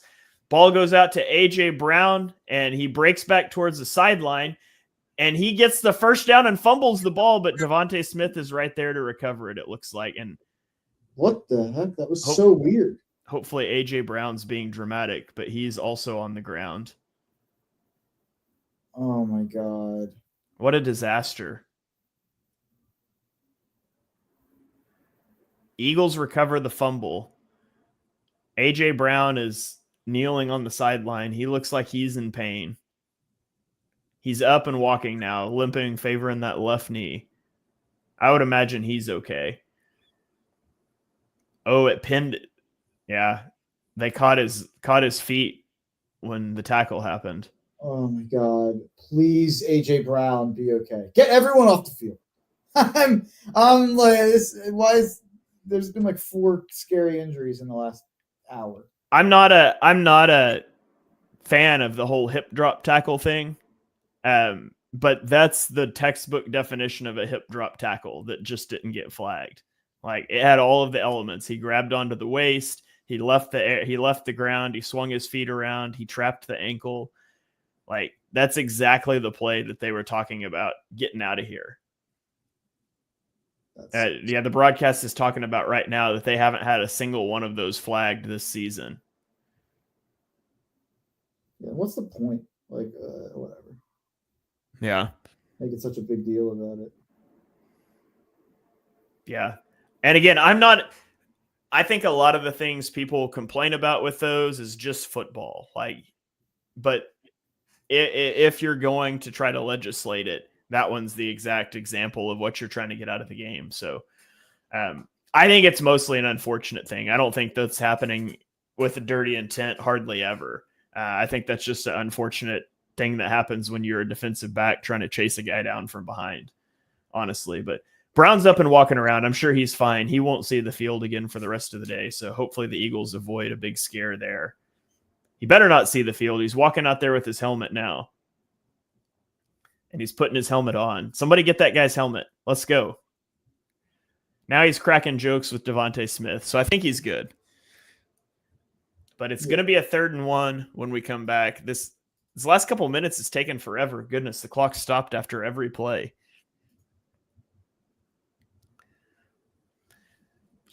Huge day for the passing game, though. A.J. Brown, 8 receptions, 110 yards, and a touchdown. Devontae Smith, 11 receptions, 109 yards, and a touchdown. Jalen Hurts, 25 of 32 for 290 yards and 2 touchdowns. He's also rushed for 45 yards and a touchdown. So really good performance here by the offense. Ryan says the Lions scored a touchdown. The Eagles just convert the tush push, and the clock's going to continue to run.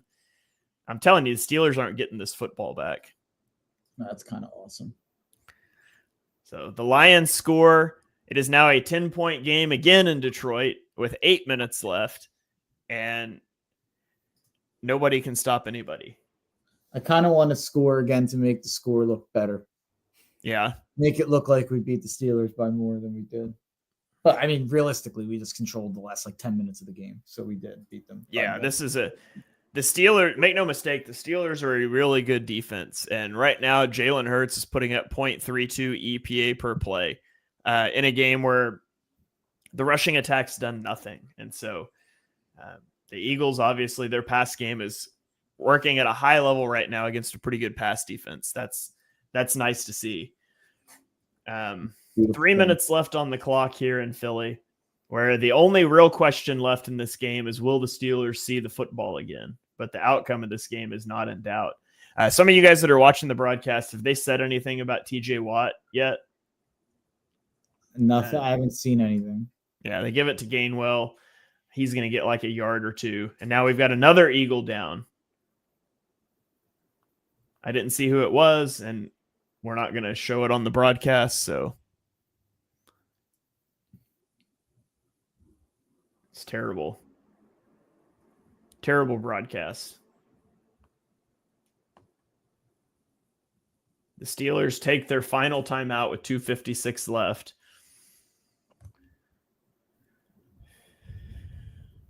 Okay, Cameron says nothing about Watt. He went to the locker room. I don't know how, if you could see how many people were watching the whole time. We had 2K just on your Twitter from what I was seeing earlier. So yeah, it says the live stream says we've got 2,187 right now. So shout out to everybody that's watching. Shout out to you guys that are commenting. Maybe it was just a lineman laying on the ground longer than normal because they didn't show anybody down. But Eagles are going to hand it off to Gainwell again up the middle. And he's going to break tackles, get down inside the 10-yard line. So it's going to bring up a 3rd and 2 as the clock continues to run. The Eagles' next snap will take it to the 2-minute warning. So basically, if the Eagles pick up the first down here, they can just kneel out the clock. The Eagles pick up a first down. I think I'm bidding adieu. For those who don't know, I've been sick as a dog for a week. So, I mean, the Eagles winning through my sickness today just shows this is my Jordan flu game on the stream. You know, I had to show out for the birds. Eagles undefeated when we do watch parties, Mark. It's big if true.